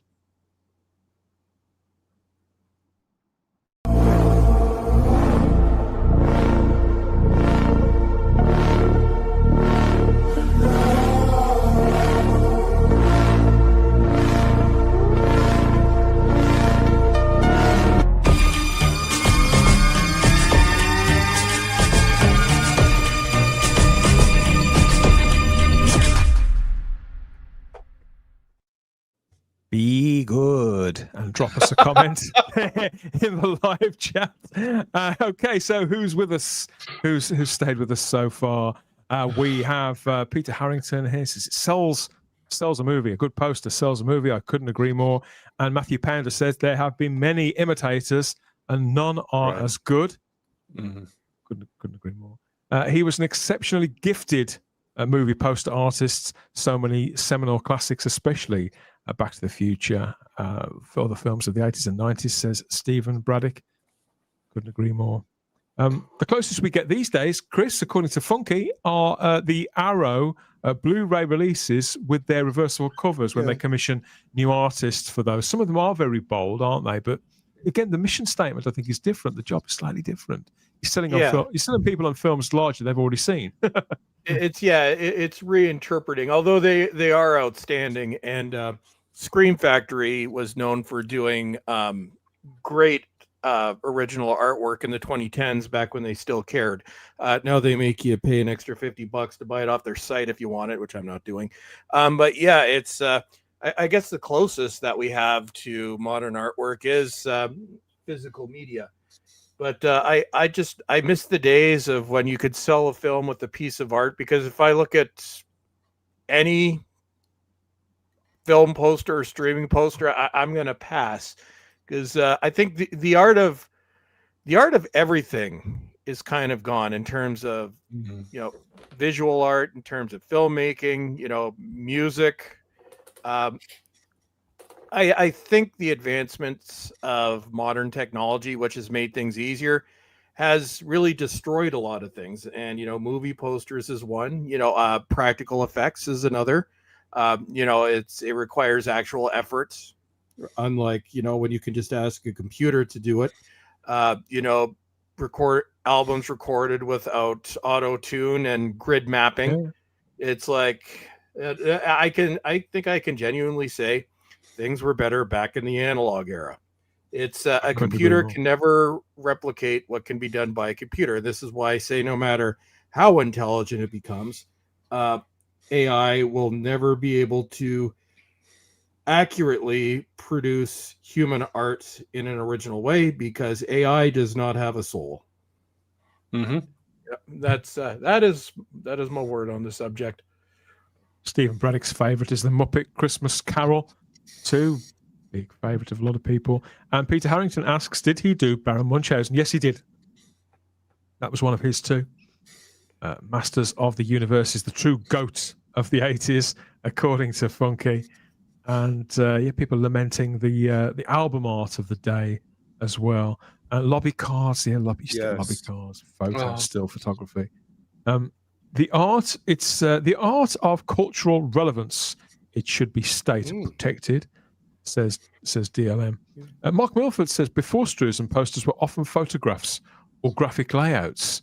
STRUZAN reintroduced the illustrated poster. Do you think that's why, Gary? You mentioned the Star Wars one with the torn edge. That always reminds me of the 50s films like Casablanca. All that stuff. I think it was very deliberate to the romance of that time, or maybe even earlier, maybe even sort of Republic serials and things. A lot of those, if you see the reproductions of those posters, it seemed like they were all like single color.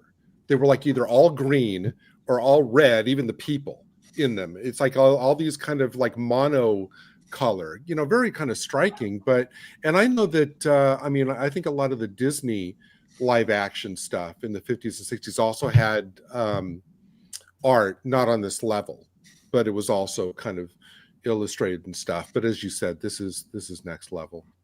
The only thing one more thing I want to say is that the only thing comparable today that I always get a charge out of and really examine is whoever does the art for the different Stranger Things seasons, like the art of them, like the kids in the pumpkin patch or whatever. Whoever does those season art posters is very good. I don't know who it is. The whole brand of Stranger Things is impeccably put together. Yeah.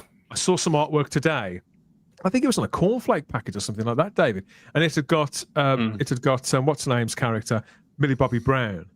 She was like with the hand stretched out doing a Peter Capaldi with all the other kids behind her, and it had that kind of classic, that classic look. Yeah. It's hard to be excited about a show that should have finished about 5 years ago, but it's supposed to say they do. It's been beautifully curated. The sweatshirts, the books, the albums, the calendars, everything all has that kind of dreamlike quality that Drew Struzan's work always had.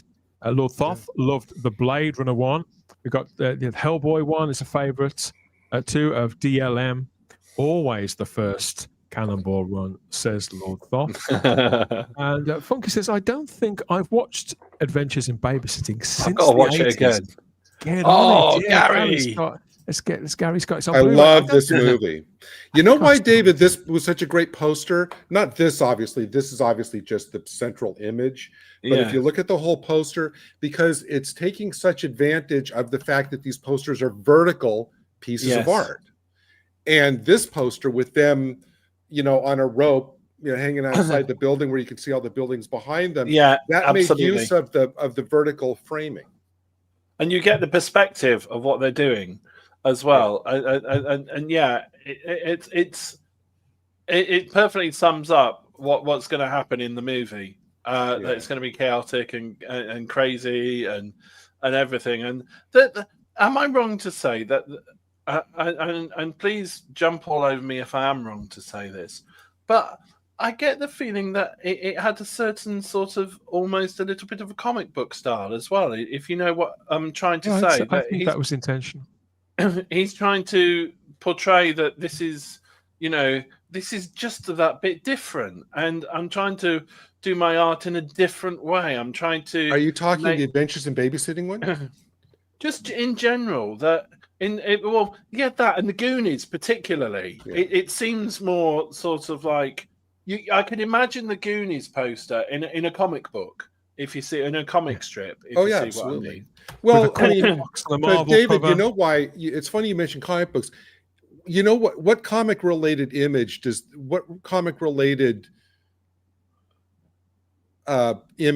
this bring up for you? Comic book related. Oh no, you're asking me a difficult question. A bit Batman. Exactly. Batman and Robin scaling the wall in the original 60s show. That's it. when they're actually on the ground and just moving along horizontally, and the camera's that's not accidental either. No, not a chance. Cam's Crash Course has joined us here in the live chat on YouTube and adds, "Hi everyone. I confess I didn't know his name, but his work certainly spoke for itself. Iconic images for iconic films. The Thing, Star Wars, The Muppets. Again, it's all the same names."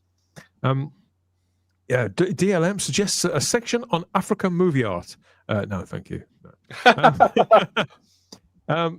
Thor, says Lord Thor. I think he's talking about Adventures in Babysitting Day. There's a lot of comic book strands to that. I miss the 80s. That is my heaven, says Lord Thoth. Yep. And Peter Harrington, the Adventures in Babysitting was known as A Night on the Town in Britain, I think. Yes. Yeah. It's a slightly underwhelming title. Isn't it? Slightly much worse. It sounds wrong. It sounds wrong. But there's nothing wrong about Drew Struzan's artwork. Everything was absolutely right. Total and utter legend. People have been enjoying this conversation and celebration of the art of Drew Struzan. If you do want to know more, there is a glorious art book that I think it's still in print, hardback and paperback. And there's also an incredible documentary as well. I can't recommend this highly enough. A feature-length documentary, which I believe was made around 2012, around the time he was retiring. And it's simply called The Man Behind the Poster, Drew. And for a time, this was on Amazon Prime. It could still be there, so go and check it out. And I think you can buy it on YouTube as well. They've got that thing where you can sometimes buy movies. Hour and a half is full biography and more of the artist at work, more tributes from famous colleagues and fans. And it's well worth your time if you love the 80s and the 90s, or just love movie art in general.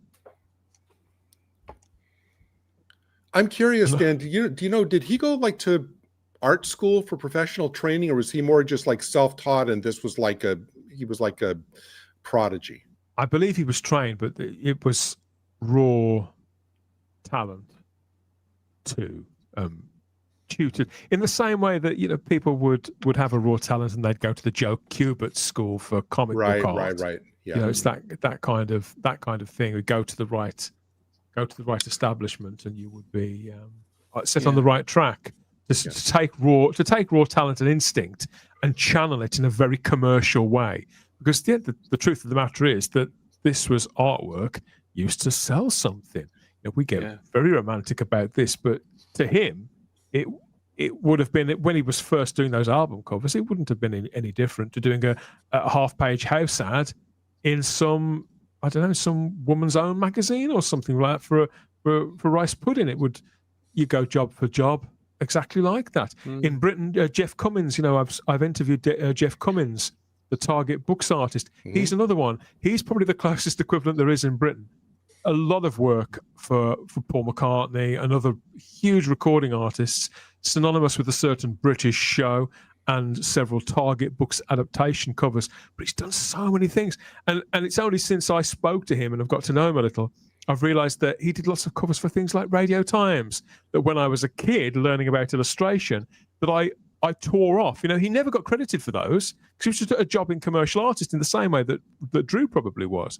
So I would tear them out and put them in my scrapbook, a sort of inspiration really for how to compose this stuff. So that's the gift of it, being able to channel it in a commercial way. One movie we haven't mentioned really quickly is on this poster, which I think is also a genius piece of design, The Great Muppet Caper. The fact that the background is the newspaper and the foreground is them splitting through the newspaper, kind of charging at you. Genius design. Yes. And Dan, that documentary you mentioned was, I have just checked, it's still available on Prime Video if you have a Prime subscription. So it is still available on the UK version, at least, on Prime Video. So that's what I'm going to watch tonight before bed. Brilliant. Particularly if this is the first time that you've heard the name, but you've seen the posters, and you want to find out more about the man and how it all happened, then I can't recommend that enough. I mean, the incredible iconic imagery, that is synonymous with simply the best films ever made. I would argue I'm particularly fond of the Back to the Future trilogy. How to riff, to homage one's own work. Because we forget there was 4 or 5 years in between Back to the Future and Back to the Future Part 2. But he was canny enough to realize that why push against that? Lean into it, have fun with that. And my God, is this artwork fun? Thank you everybody for indulging me. No, Dan, it's been an absolute pleasure as somebody who used to say to the art team, because I don't wish to bore people, so I'll keep it very, very, very, very brief. In my final year at university, I stood for election to be the editor of the magazine and the person who in charge of the radio station at my university in Portsmouth, and I won somehow, and I had the joy of editing the university magazine, and the team of really odd volunteers that I managed. We won the NUS Independent Best Magazine of the Year award. Still the only award that magazine has ever won. Oh, that's nice. And I used to say to the art team, you know about this stuff. I have no idea. I'll put the words in if you give me good pictures and good artwork. But whatever you want to do it. And they used to sit there with Quark Express and on the Macs, and that takes me back. Yeah. And that used to lose their work about 3 or 4 times a day, and but they really appreciated that because they didn't get involved with the words because that's what I knew what to do, and I didn't get involved with them, and I gave them free rein to do it. And I think that's why we did so well, because they were expressing in art with pictures and design what I could never do in writing. It would have taken me a year to have written what they'd done. And to have seen, for you to allow me to see and be part of this wonderful work from the perspective of an artist such as yourself, I am so appreciative of it because it has just blown my mind totally. So thank you so much. I'm pleased you've enjoyed it. I'm pleased you found it of value. Boomer Doug Spy Guy. Wow. Hi, Doug. That's a hell of a build-up. Boomer Doug Spy Guy says, I just this minute ordered his book. I had forgotten how much of a part of my movie-going life he was. Rest in peace, Drew. I think a lot of people will be doing just that. I'm going to go back through my Back to the Future book, I think, to remember and to feast on some of those design drawings as well. My childhood wouldn't have been the same without Drew Struzan. I think it's probably the same for a lot of you. Let us know your favorite pieces in the comments, by all means. And it's yet another great name leaves us. Psst. Got any dirty videos? Bet you haven't seen this. The Scotch Video Head Cleaner. It cleans up dirty pictures caused by dirty video recording heads. Oh, glory. Look at that bone structure.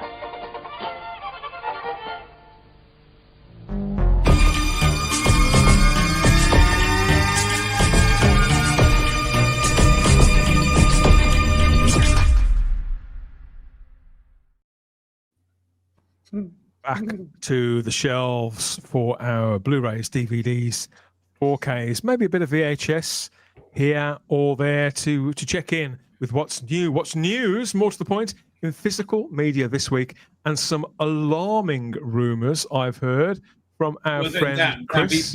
Just before you get into this topic, you just said, great people are leaving you. I'm going to have to echo that because it is time. Say it. I am indeed cream crackered. I really am. I actually fell asleep a little bit during the last segment. Where am I? What's going on? What are you doing? I thought you were uncharacteristically quiet. Thank you for your time, Rabbi. I'm sorry. Anyway, mate. Speak to you I've soon. got to close with Hilda Beverture. Night, everybody. Bye-bye. Good night, I'll guys. see- Good night, mate. Good Take night. care, mate. Good night, mate. Yeah, so back through the discs to see what's going on, Chris. And what's this I've heard about 4K? Something nefarious is going on when it comes to 4K. Just as I'm getting into it, what's happening? Well, not necessarily something nefarious. Possibly something that we would call somewhat depressing. So I may be eating my words from a year ago. It's not completely catastrophic. But yeah, so if you know, for the past year, I have been raving about my Sony X800 M2. M2 stands for Mark II. So as we know, over the last couple years, the Blu-ray market has been shrinking, to put it mildly. So I've been doing my research. So this has actually been out since 2017. Got a refresh in 2019, which is where the Mark II comes to at the end. And I bought it last December. I've been blown away by this player. What I like about it is the thing is built like an absolute tank. Solid metal construction. Decent quality. I know Panasonic in terms of video quality does rank slightly higher. I'll go into that in a minute. But where my current concerns have come from is based on research I've done. This is being discontinued and is not being replaced by anything. So as soon as this is sold out, and it's now officially off Sony's website, they're just selling off remaining stock. The only Sony 4K player on the market will be the X700, the new version. It's the K in Japan. It's X700U everywhere else. But the one thing that I said, in order for 4K to really remain viable for general consumption, or to at least, survive as a format, I think you need at least two major manufacturers involved at the same level. Now, there have been many companies involved in 4K that have since abandoned the market, and the list is now growing. So for those of you who haven't realized, sure, we have Oppo left a few years ago, Samsung, LG, Pioneer, Rayvon, Tascam, Sanyo, and Philips have now all halted Blu-ray and 4K manufacturing. So what we have left right now is basically, well, you have the game consoles, PS5 and Xbox Series S. Although, to be honest, I don't think it's going to be available within consoles much past if it even makes it to the next generation. Well, I don't think Xbox will make it to the next generation, if I'm being honest with you. So right now we basically have three companies manufacturing 4K players, and this is where it gets a little bit alarming. So you have Sony, Panasonic, and Magnetar at the high end. Now, here's the cause for concern, and of course, this is one where I'm hoping to be proven wrong. But I think in order for this to remain viable, I'm going to take Magnetar out of the equation altogether, because they make premium players that start Canadian around $3,000 to $4,000. So those are not for regular consumers or regular collectors. So what we have left now is Sony and Panasonic out of the many companies that used to make them. Now, they were, for a regular consumer product, they were by far the two best. So it's not surprising that they are the two left standing. But again, as I said, I think you need a minimum of two manufacturers for 4K to remain viable. Now, this isn't the same for Blu-ray. There are actually now a lot of off manufacturers, like you just go to Amazon. There's a lot of like no-name brand companies that are making cheap Blu-ray players, and Blu-ray players have been around for years. So I don't think for any of us in our lifetimes we'll have trouble replacing our Blu-ray players when they conk out. The problem is 4K. So the situation with the two of them, you have Sony, who have discontinued the X800, which was a great player. They still have what was the model below, the X700, which was originally introduced 1 year later in 2018. I have the launch model. In terms of picture quality, about the same, but in terms of construction, not even close. It's basically cheap plastic. Like my X800 is built like a tank. My X700, you can tell it's very flimsy. So there's a lot of cause for concern there. I hope false cause for concern, but Sony is now down to one model. Now, the king of 4K is, of course, and has been for a very long time, Panasonic, who makes the best players. The situation is actually actually significantly better with Panasonic for now. They currently have 5 4K players on the market. They have the entry level, which is the UB150. They have the UB420K, which does not have Dolby Vision. They have the player that is available everywhere except Canada for some reason, which is the UB450, which is the same player with Dolby Vision. They have what is largely considered to be the best and highest selling 4K player, which is the UB820, which I am now going to start saving up to buy. That'll be my main player, and the Sony's going to be downgraded. And then at the premium level, they have the UB9000, which this thing is an absolute beast. The problem is with Sony now only down to one 4K player, and I'm assuming that's going to be in production for a while. I'm guessing that maybe they they almost certainly got rid of the X800 because of sales numbers. But that whole one side is now reliant on what was originally their introductory player out of 3. Originally, they also had the UB1000, which was discontinued a few years ago. Looks exactly like that, except it was an audio file system and it had a number display in the beginning. Here's my fear with Panasonic. Even though their players are outstanding, there are concerns with the company. First, the video division of Panasonic, especially in North America, they stopped making TVs for an entire decade.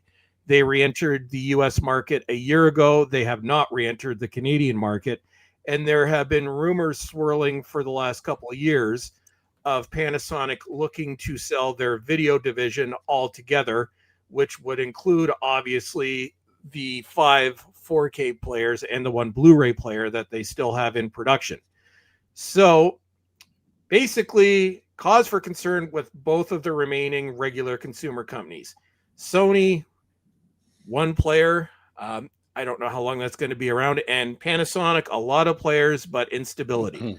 And I think if either one of these leaves, or potentially both of them leave, and you're left with just the 1 remaining premium company, which is Magnetar,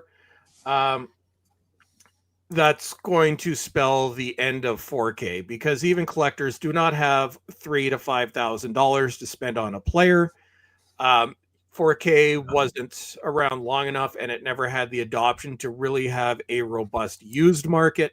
And a lot of the early Blu-ray player or 4K players were crap anyway. So that's kind of where we are. With when I go to the local HMV, which is reopened not far from me, and they're just moving to a new site too. The 4K section there seems to be expanding. It's bigger than the Blu-ray that's section. The problem, Dan. That's what I'm concerned about, because 4K disc sales are doing very well. Like this was only ever designed to be a niche market, contrary to what certain people will tell you for clickbait. It was never intended to be another DVD or Blu-ray. It came out in 2016 when streaming had already taken over. It was designed to be a a collector's market. But the problem is you need players I'm not concerned about discs. Those will be readily available. Even if they stop production tomorrow, it'd be like Laserdisc. You can still get Laserdiscs now, 25 years after the form. Yeah, well, not brand new, but they're still available on eBay and used. So the problem is not the discs themselves. The problem that the entire 4K format could potentially run into is a complete lack of players, where there is nothing to play them on. And And in terms, I think one, and if you look at Laserdisc, it was basically Pioneer, a few other models, but mainly Pioneer through its entire run.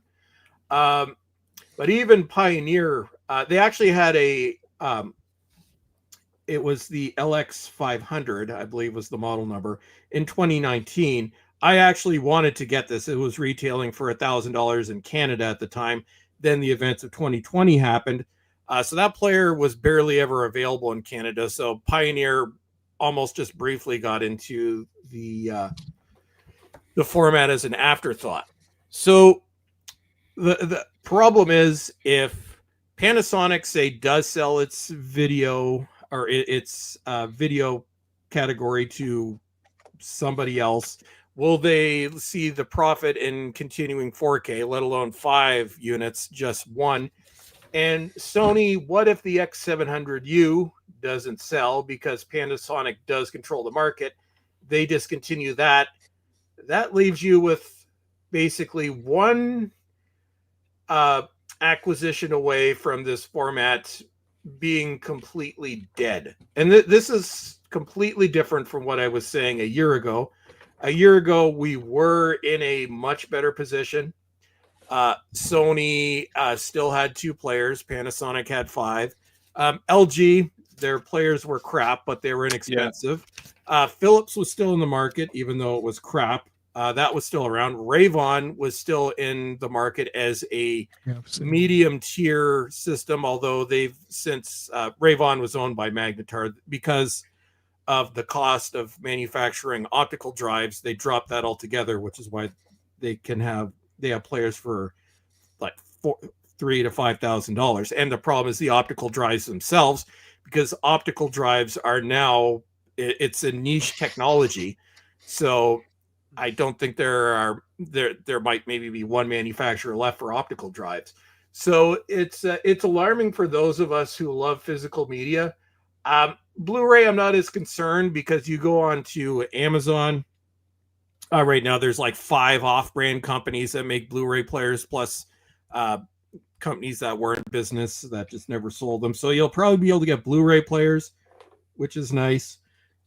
But 4K, what I would hope, this is my hope for Blu-ray, and Pioneer, which is now owned by Onkyo, which they've had some issues to deal with in recent years, but they have always been a sort of a decent, high quality, but still at an affordable level. It's not like Magnetar. So what I would hope is maybe Pioneer or Onkyo, same company, one of them come out with what you did with, like, they had amazing Blu-ray players, they had premium DVD players, laser discs, even their VHS machines were built like a tank.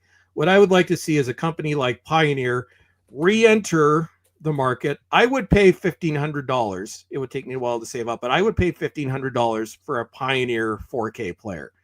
So this is what I'm hoping happens. Just another company comes into the market, not with the expectations that this is going to be another DVD format, and not with expectations from the consumer that you're going to be able to find these for less than $100 like DVD and Blu-ray. That never happened with 4K, never was going to happen with 4K, never will happen with 4K. Never happened with VHS. You could never get a VHS you could near the end. No, you could near the end after it had died. But I want another company to come in, because Sony, I don't like, without a decent quality player, I'm concerned there, and there are major concerns to have with Panasonic. But I would hope, and this is, more unlike my sort of joking, rambling rant from earlier today, although God help us with Starfleet Academy. What I would hope, if they were listening, I know they're not, but Pioneer, I know you're kind of getting your act back together, although it's been a rough couple of years. There is a market to be had, because 4K is a collector format. To have a decently built player, similar to the Blu-ray players you had 10 years ago, which were amazing players, priced at $1,500 to even $2,000 would be the ceiling. But people, because we are collectors, 4Ks cost a lot anyway, we will pay that. Don't expect it to be a DVD volume seller. Decent price. Do what you did back with Laserdisc. You kept that business floating for 20 years as a niche market. Please, for the love of God, do that with 4K. We need another decent 4K manufacturer, because if we don't, as soon as, I think basically if Panasonic sells its video division and they cancel 4K, that's the end of the format. There's no way it will survive with a single Sony player. So please, for the love of God, we need another manufacturer. And that's my latest rant. No, it is interesting. David? Can I sort? I'm sorry. I'm coming at this from I'm a big turntable geek. Okay, Yeah. so I'm not very well versed on the technology you've been talking about, Chris. So my apologies if this is coming from a sort of I think I know what you're going to say, but being dumb. But is there a possibility? Is there a possibility that one of the manufacturers, and I don't know if the technology exists to make this possible, that that Pioneer could consider making a sort of hybrid version of a Blu-ray player that also is a 4K player as well? Is that possible with the technology? Well, technology-wise, they're two completely different things. And one thing that has been compared to, I'm like, well, vinyl is a niche thing, but there are a lot of vinyl players around. I'm like, technically, you can build a record player in your garage with some know-how. You can't a 4K disc, a 4K player is insanely complex. Okay. And that's why so many players like Sanyo, Philips, and a few of the others, and Samsung, the technology is so complex that many of these players barely functioned. And even now, they're still fighting with almost 10 years into the format with the second to third layer skipping issue, which Panasonic is the only company that's resolved that. But also, I think you have vinyl collectors and movie collectors. I think there's some crossover, but I think they're two completely different collector groups. And it's basically, you're looking at combining very, very complex digital technology with relatively simplistic analog record technology. So it would be an idea. See, that's the problem with 4K. I'm like, Blu-ray is complex, but much less complex than 4K, which is why you have off-brand Blu-ray and DVD players, because it's affordable. Most of them are probably made by the same factory, just these no-name brand companies stick their names on it. 4K is very, very, very hard to perfect. Sony battled with it. LG was a disaster. Most of the other ones were. Pioneer, apparently, that was a good player from those that got it. Oppo was probably the best player we've ever had, but they went out of business before 4K even took off. Panasonic is the only company that's actually perfected 4K. Now, there's a scenario where, let's say, the rumors of Panasonic selling its video division are exaggerated and don't come to pass.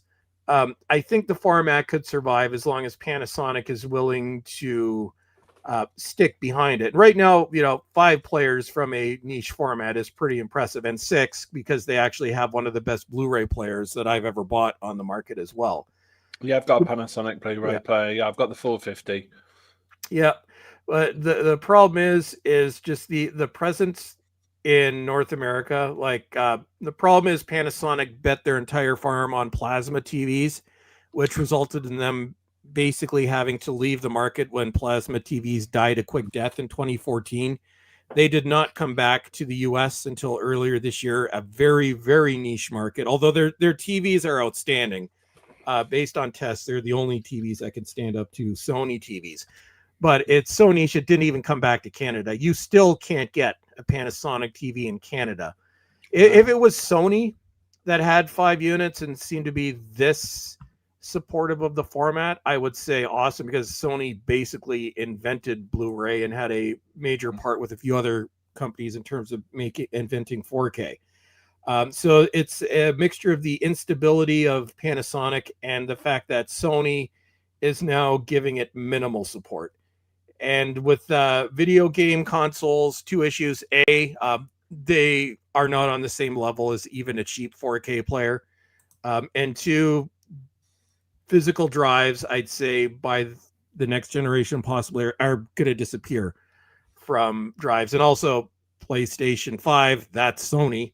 And Xbox is now less than 1/5 the sales numbers of Sony, and they don't seem to care about it. I'd be surprised if Xbox even makes it to the next generation. So I know I am in the doomsayer of many things, but this is not going to be like when I said it was certain doom with that certain TV show that I won't say. But I'd like there is a solution to this, but that solution, the only way I can see it, is another company. Again, Pioneer Onkyo, I'm talking at you. I'm directing this at you. You can make money off this, and I will. Here's the if Pioneer comes out with a 4K player, I pledge this right now. I will hold off buying anything fun so I can buy one of those players because I want to support it. I will pay, and with tax in Canada, it'd be like $1,700.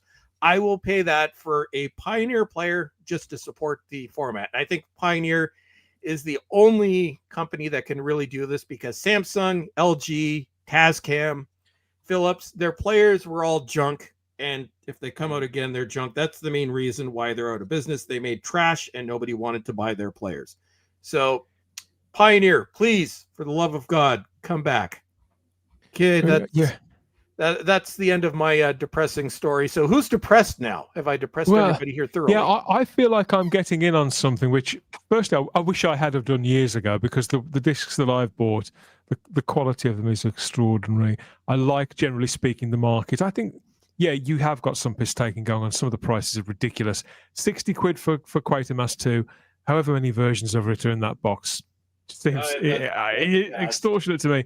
But so you've got all that going on. But then again, I've bought, I think the price that the James Bond movies are coming at singularly is pretty reasonable. And several other things that I've bought, I'm really, really happy with. It's worth the quality. And Blu-ray in Britain, Blu-ray never took off.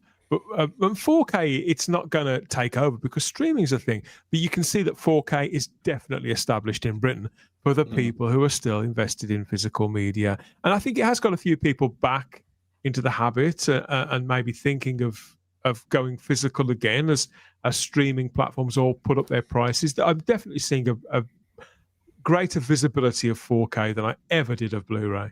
I'm positive because the sales number for the discs themselves are doing great. It's run almost entirely by boutique labels, but every single one of these boutique labels is making money hand over fist. And Duncan, slightly off top, not necessarily Duncan, because this is a question that has to do with future proofing your collection. This is one that I can answer to a certain extent. Does anyone have problems with DVD rot?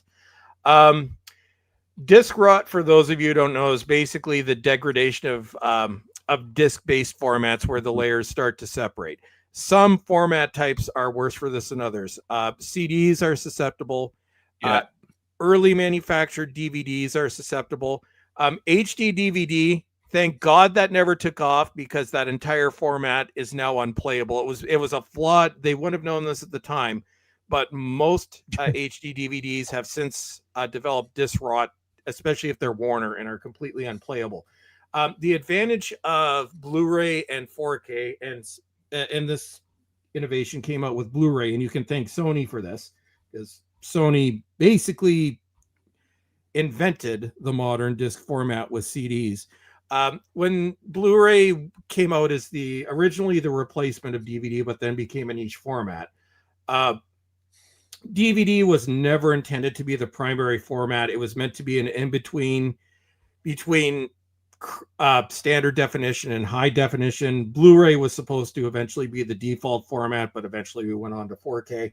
But what Sony did in collaboration with LG and Samsung when they were devising the Blu-ray format, is they took a look at CDs, they took a look at DVDs, they took a look at Laserdisc, basically invested millions of dollars into research, looking into some of the problems that were inherent to this format. And one of them was disc rot. And when Blu-ray came out in 2016, DVD had been around for 9 years. But even then, some of those early DVDs had problems with disc rot. Also in terms of scratching, You basically look at a CD or a DVD and it's going to scratch and it's going to skip all over the place. That was taken into consideration when Blu-ray was being, well, essentially invented. Also, the problem inherent with layer separation, issues with oxidization. So if you look at a Blu-ray and a 4K, you'll notice it's next to impossible to scratch them. That's because tens, maybe even hundreds of millions of dollars went into research to devise a coating that is used on Blu-ray and is used on 4K discs that A, prevents it from scratching, and B, is designed to prevent disc rot. I have many, I don't have CDs anymore, but I had many of them that had rotted. I have many early DVDs that had rotted, including some Region 1 releases of that British I haven't show got a lot. I've mentioned been by very name. lucky considering how many I've got. Very lucky, but I have had some, Yeah, but they are future-proofed, and obviously the same technology is used on 4K. 4K is still not as robust as Blu-ray because there's so much more information on it. If it does get damaged, it's going to have a much greater impact. But disc rot, and I'm knocking on wood, but the best example is we remember the failed HD DVD format, which is the one reason that Toshiba is no longer a major game in the home video market. HD DVD did not have that protective coating. They they're similar to Blu-ray in terms of a high storage rate format. And because HD DVD did not have that protective coating, had they won, physical media would be dead because that format was just completely flawed. All the discs at this point have pretty much degraded. So that's a good thing. Now you have to store your disc properly, obviously, but the good thing about Blu-ray and 4K, they are future-proof to a certain extent. Your DVDs, expect them to go for about 20 years, then it's kind of a toss-up. Like I said, even that British show that I won't mention by name, a lot of those early releases are no longer playable, those that came out about 24 years ago. So I hope, Duncan, that answers your question. So that is, so we're one player down from Sony. Oh. You've sent us a picture of your setup as well, haven't you? We've got a... Yeah. Oh, and Peter, just one more question. Is it inevitable on disc rot because of... No. Your analog formats, yes. You play a VHS or a vinyl record over and over again, and you're going to wear it out. No, this is digital technology. Unless you have one of those Sanyo players that was scratching the hell out of discs. God help you if you ever bought one of those. That's a terrible 4K player. No, a decent player is not going to destroy your discs. I have a setup with 2 players as well, and so do you, don't you? You've sent a picture of how you've got it set out, Chris. Oh yeah, that's right. I did send you that yesterday. So this is your rig. That's my video rig. There's actually a third player underneath it, which is an older Samsung Blu-ray player, which used to be my backup. It's not really used anymore, but this is basically what I use in these two. The Panasonic on top is used almost every day. So as you know, I'm a I haven't had cable in about a decade. I don't even watch a lot of streaming. If it's not YouTube, usually I watch a movie every night. So this is the setup that I use. So at the bottom is currently kind of my pride and joy, which is the X800 that I bought last year. So that one I've now relegated. Because I want this player to last. I only use it for 4K movies. For regular Blu-ray, and if you want just a decent player, you've heard me rave about this Panasonic player on top, which is the BD94, which is the one Blu-ray player Panasonic still has in circulation. For DVD/Blu-ray players, this is the best player I've ever used. I don't know what kind of upconverting technology they are using for DVD, but they look like Blu-rays. Like I've been watching some of my DS9 discs on it lately, and like I'm absolutely blown away. So the Panasonic is basically my workhorse. Most of my collection now is Blu-ray. So say on an average night, the Sony might get used once, maybe twice a week. The Panasonic is used pretty much every day. And the main reason why I now only play Blu-rays on that is because I do not want to wear out the Sony. And I am probably going to buy, because they're not that expensive, I'm probably going to buy a second Panasonic DB94 and keep it in the box for when this one finally goes tits up. So that's my workhorse. So this is what I do. I have my ultimate setup. But I'm very happy with my Blu-ray. Yeah. Exactly the same thing. I've thought about getting another one and keeping it. Yeah. So we are creatures of habit, aren't we? Yeah. Well, we'll continue to jump on these updates about the tech and the releases because the physical media stuff, we're all really into it. And yeah, it's times are changing. By two, says Lord Thoth, by two. So if you're into physical, that's what I'm doing, dude. I'm by the end of this year, my next big purchase is going to be the Panasonic 820, which is going to become my new main player. It's going to take the place of the Sony, and I just have to lock the remotes because they're both be Panasonic. That'll be another nightmare, but but yeah, so that's going to take the place of where the X800. The X800 is going to be my secondary player that I keep in my bedroom, and then I have decided next year I am going to get the Sony X800U that will reside in my kitchen, which will get used maybe once every few months. And I also have my long since retired LG 4K player, which is a piece of junk. But that one's in its box, so that's my backup. I remember you fuming about that player years ago. Yeah. So I have lots of backups, and even and I have another in my kitchen. I have a Philips, just cheap Blu-ray player. That one's just garbage, but I just watch TV shows off it while I'm cooking and leave it on for the dog while I'm away. And I have the launch version of the X800 Sony, or X700 Sony from 2018 upstairs. That one still works. That one's going to be going in the box and going to storage as a backup as well. So I have backups on top of backups. So Gary, what do you think? Have I depressed you? No, I don't really have. I only have a very small handful of 4Ks. I will kind of keep a watch out though, because it doesn't seem my options are that great if my 4K player does go. Well, make sure that you. The good thing with 4K is when I upgraded from Blu-ray to DVD, I would get rid of the DVD. I've decided, because I'm now upgrading, my favorite movies to 4K. I've decided that I am not going to be getting rid of the Blu-rays because a lot of 4Ks don't actually come with the Blu-ray disc. Arrow Video doesn't.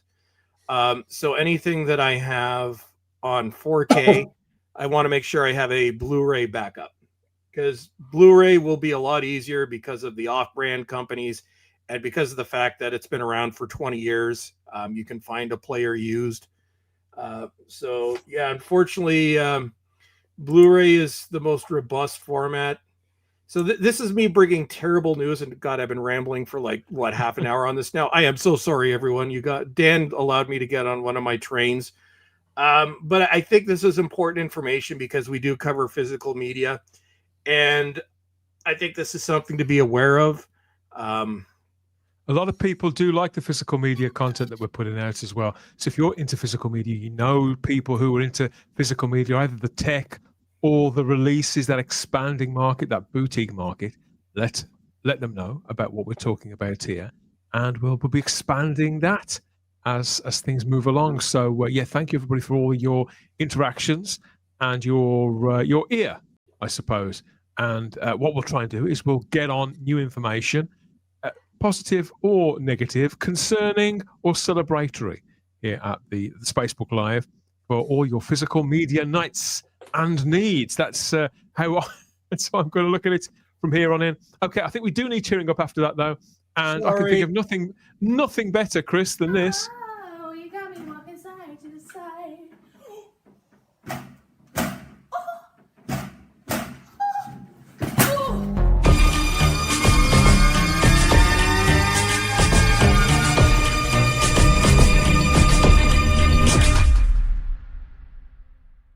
Spacebook Live on Rumble. What did she think was going to happen? That was awesome. Oh, dear. Bless her. Oh, playtime may be over, sort of. Everybody, sort of. We've still got our toys here. We've bound around, and half of the weekend to blow through as best we can. I'm picking out a movie to watch tomorrow. Looking forward to that. I think I've got my choices whittled down to about 6, which is the big drawback of having a large collection of friends on this edition of the show. Thank you, David, for making it on. I hope you've enjoyed it. I've had a whale of a time. Thank you. And just to make Don't things sound a little so bit surprised. No, I'm not. And what I'm saying, I'm going to say something really positive now, because I know that Chris was worried about depressing us all, but I'd just like to say that my dad's turntable that he bought in 1986 was a Sony PS LX210, a direct drive turntable. I've got it over there. It still works fantastically well. It's direct drive. And I recently replaced the stylus on it thanks to Audio Technica, who are basically the only place that do decent styluses nowadays. And it still works like a dream. Sound quality is amazing. It's like a tank. So if you've still got that working DVD player, 4K player, treat it like a lady. Absolutely. Look after it, dust You've never it. met my birds. Dust it. If you look after it, it will look after you. And you just can't.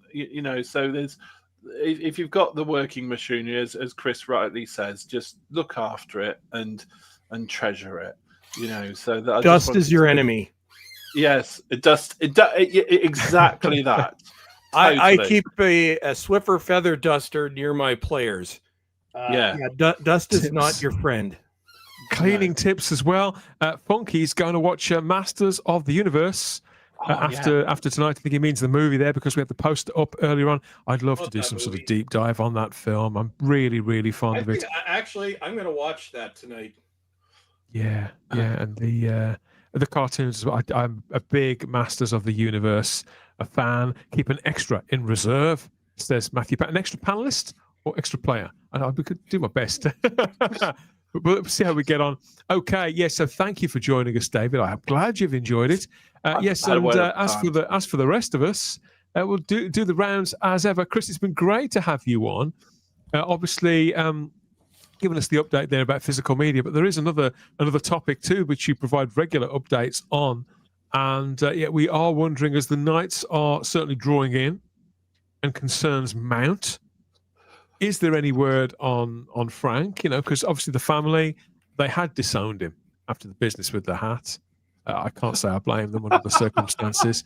So how is it working out for the guy, this disreputable figure of the goat community?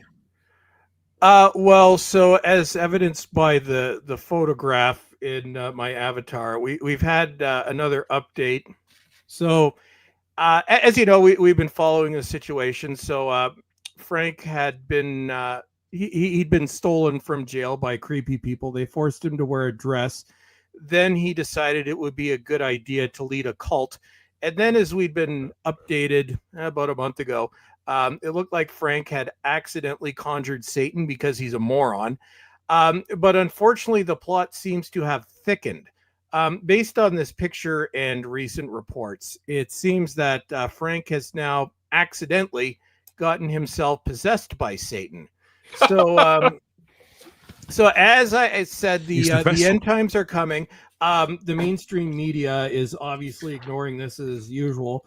But we are approaching the end times, and this is all because of Frank. So Satan is officially coming in the form of Frank. And I just have to say, I'm so disappointed in Frank. The guy just sucks. We're all going to die because of a coke addict goat. So that's where we are with Frank. We'll keep you updated, but yes, the upshot is yes, Frank has been possessed by Satan. What an idiot! I suppose we should all flee while we can, whatever means we can. Really, Gary, I think is the advice. Yeah, you know what? These shows always end up with that. Run is the message. Yeah. Thank you. Yeah, thanks for that, Chris. Obviously, we're coming up to the final few months of the year. We'd like to not the year, no, Dan. This is the end of the universe. I don't think we're making it end past. Of times. We're not making it past New Year's. I'm like, this is all right. Frank. Like, I guess it doesn't matter if physical media ceases to exist, because thanks to Frank, we're all going to be dead. So we could try chanting, but the odds are it's curtains. Yeah, pretty much. So thank you, Frank. We'll see if we get any more updates next week, but things are looking very, very, very bad. The only hope is that Satan realizes that he's possessed a complete loser, as in a cokehead goat that's been disowned by his family for doing very disgusting things, and Satan decides it's just not worth it and goes back to hell.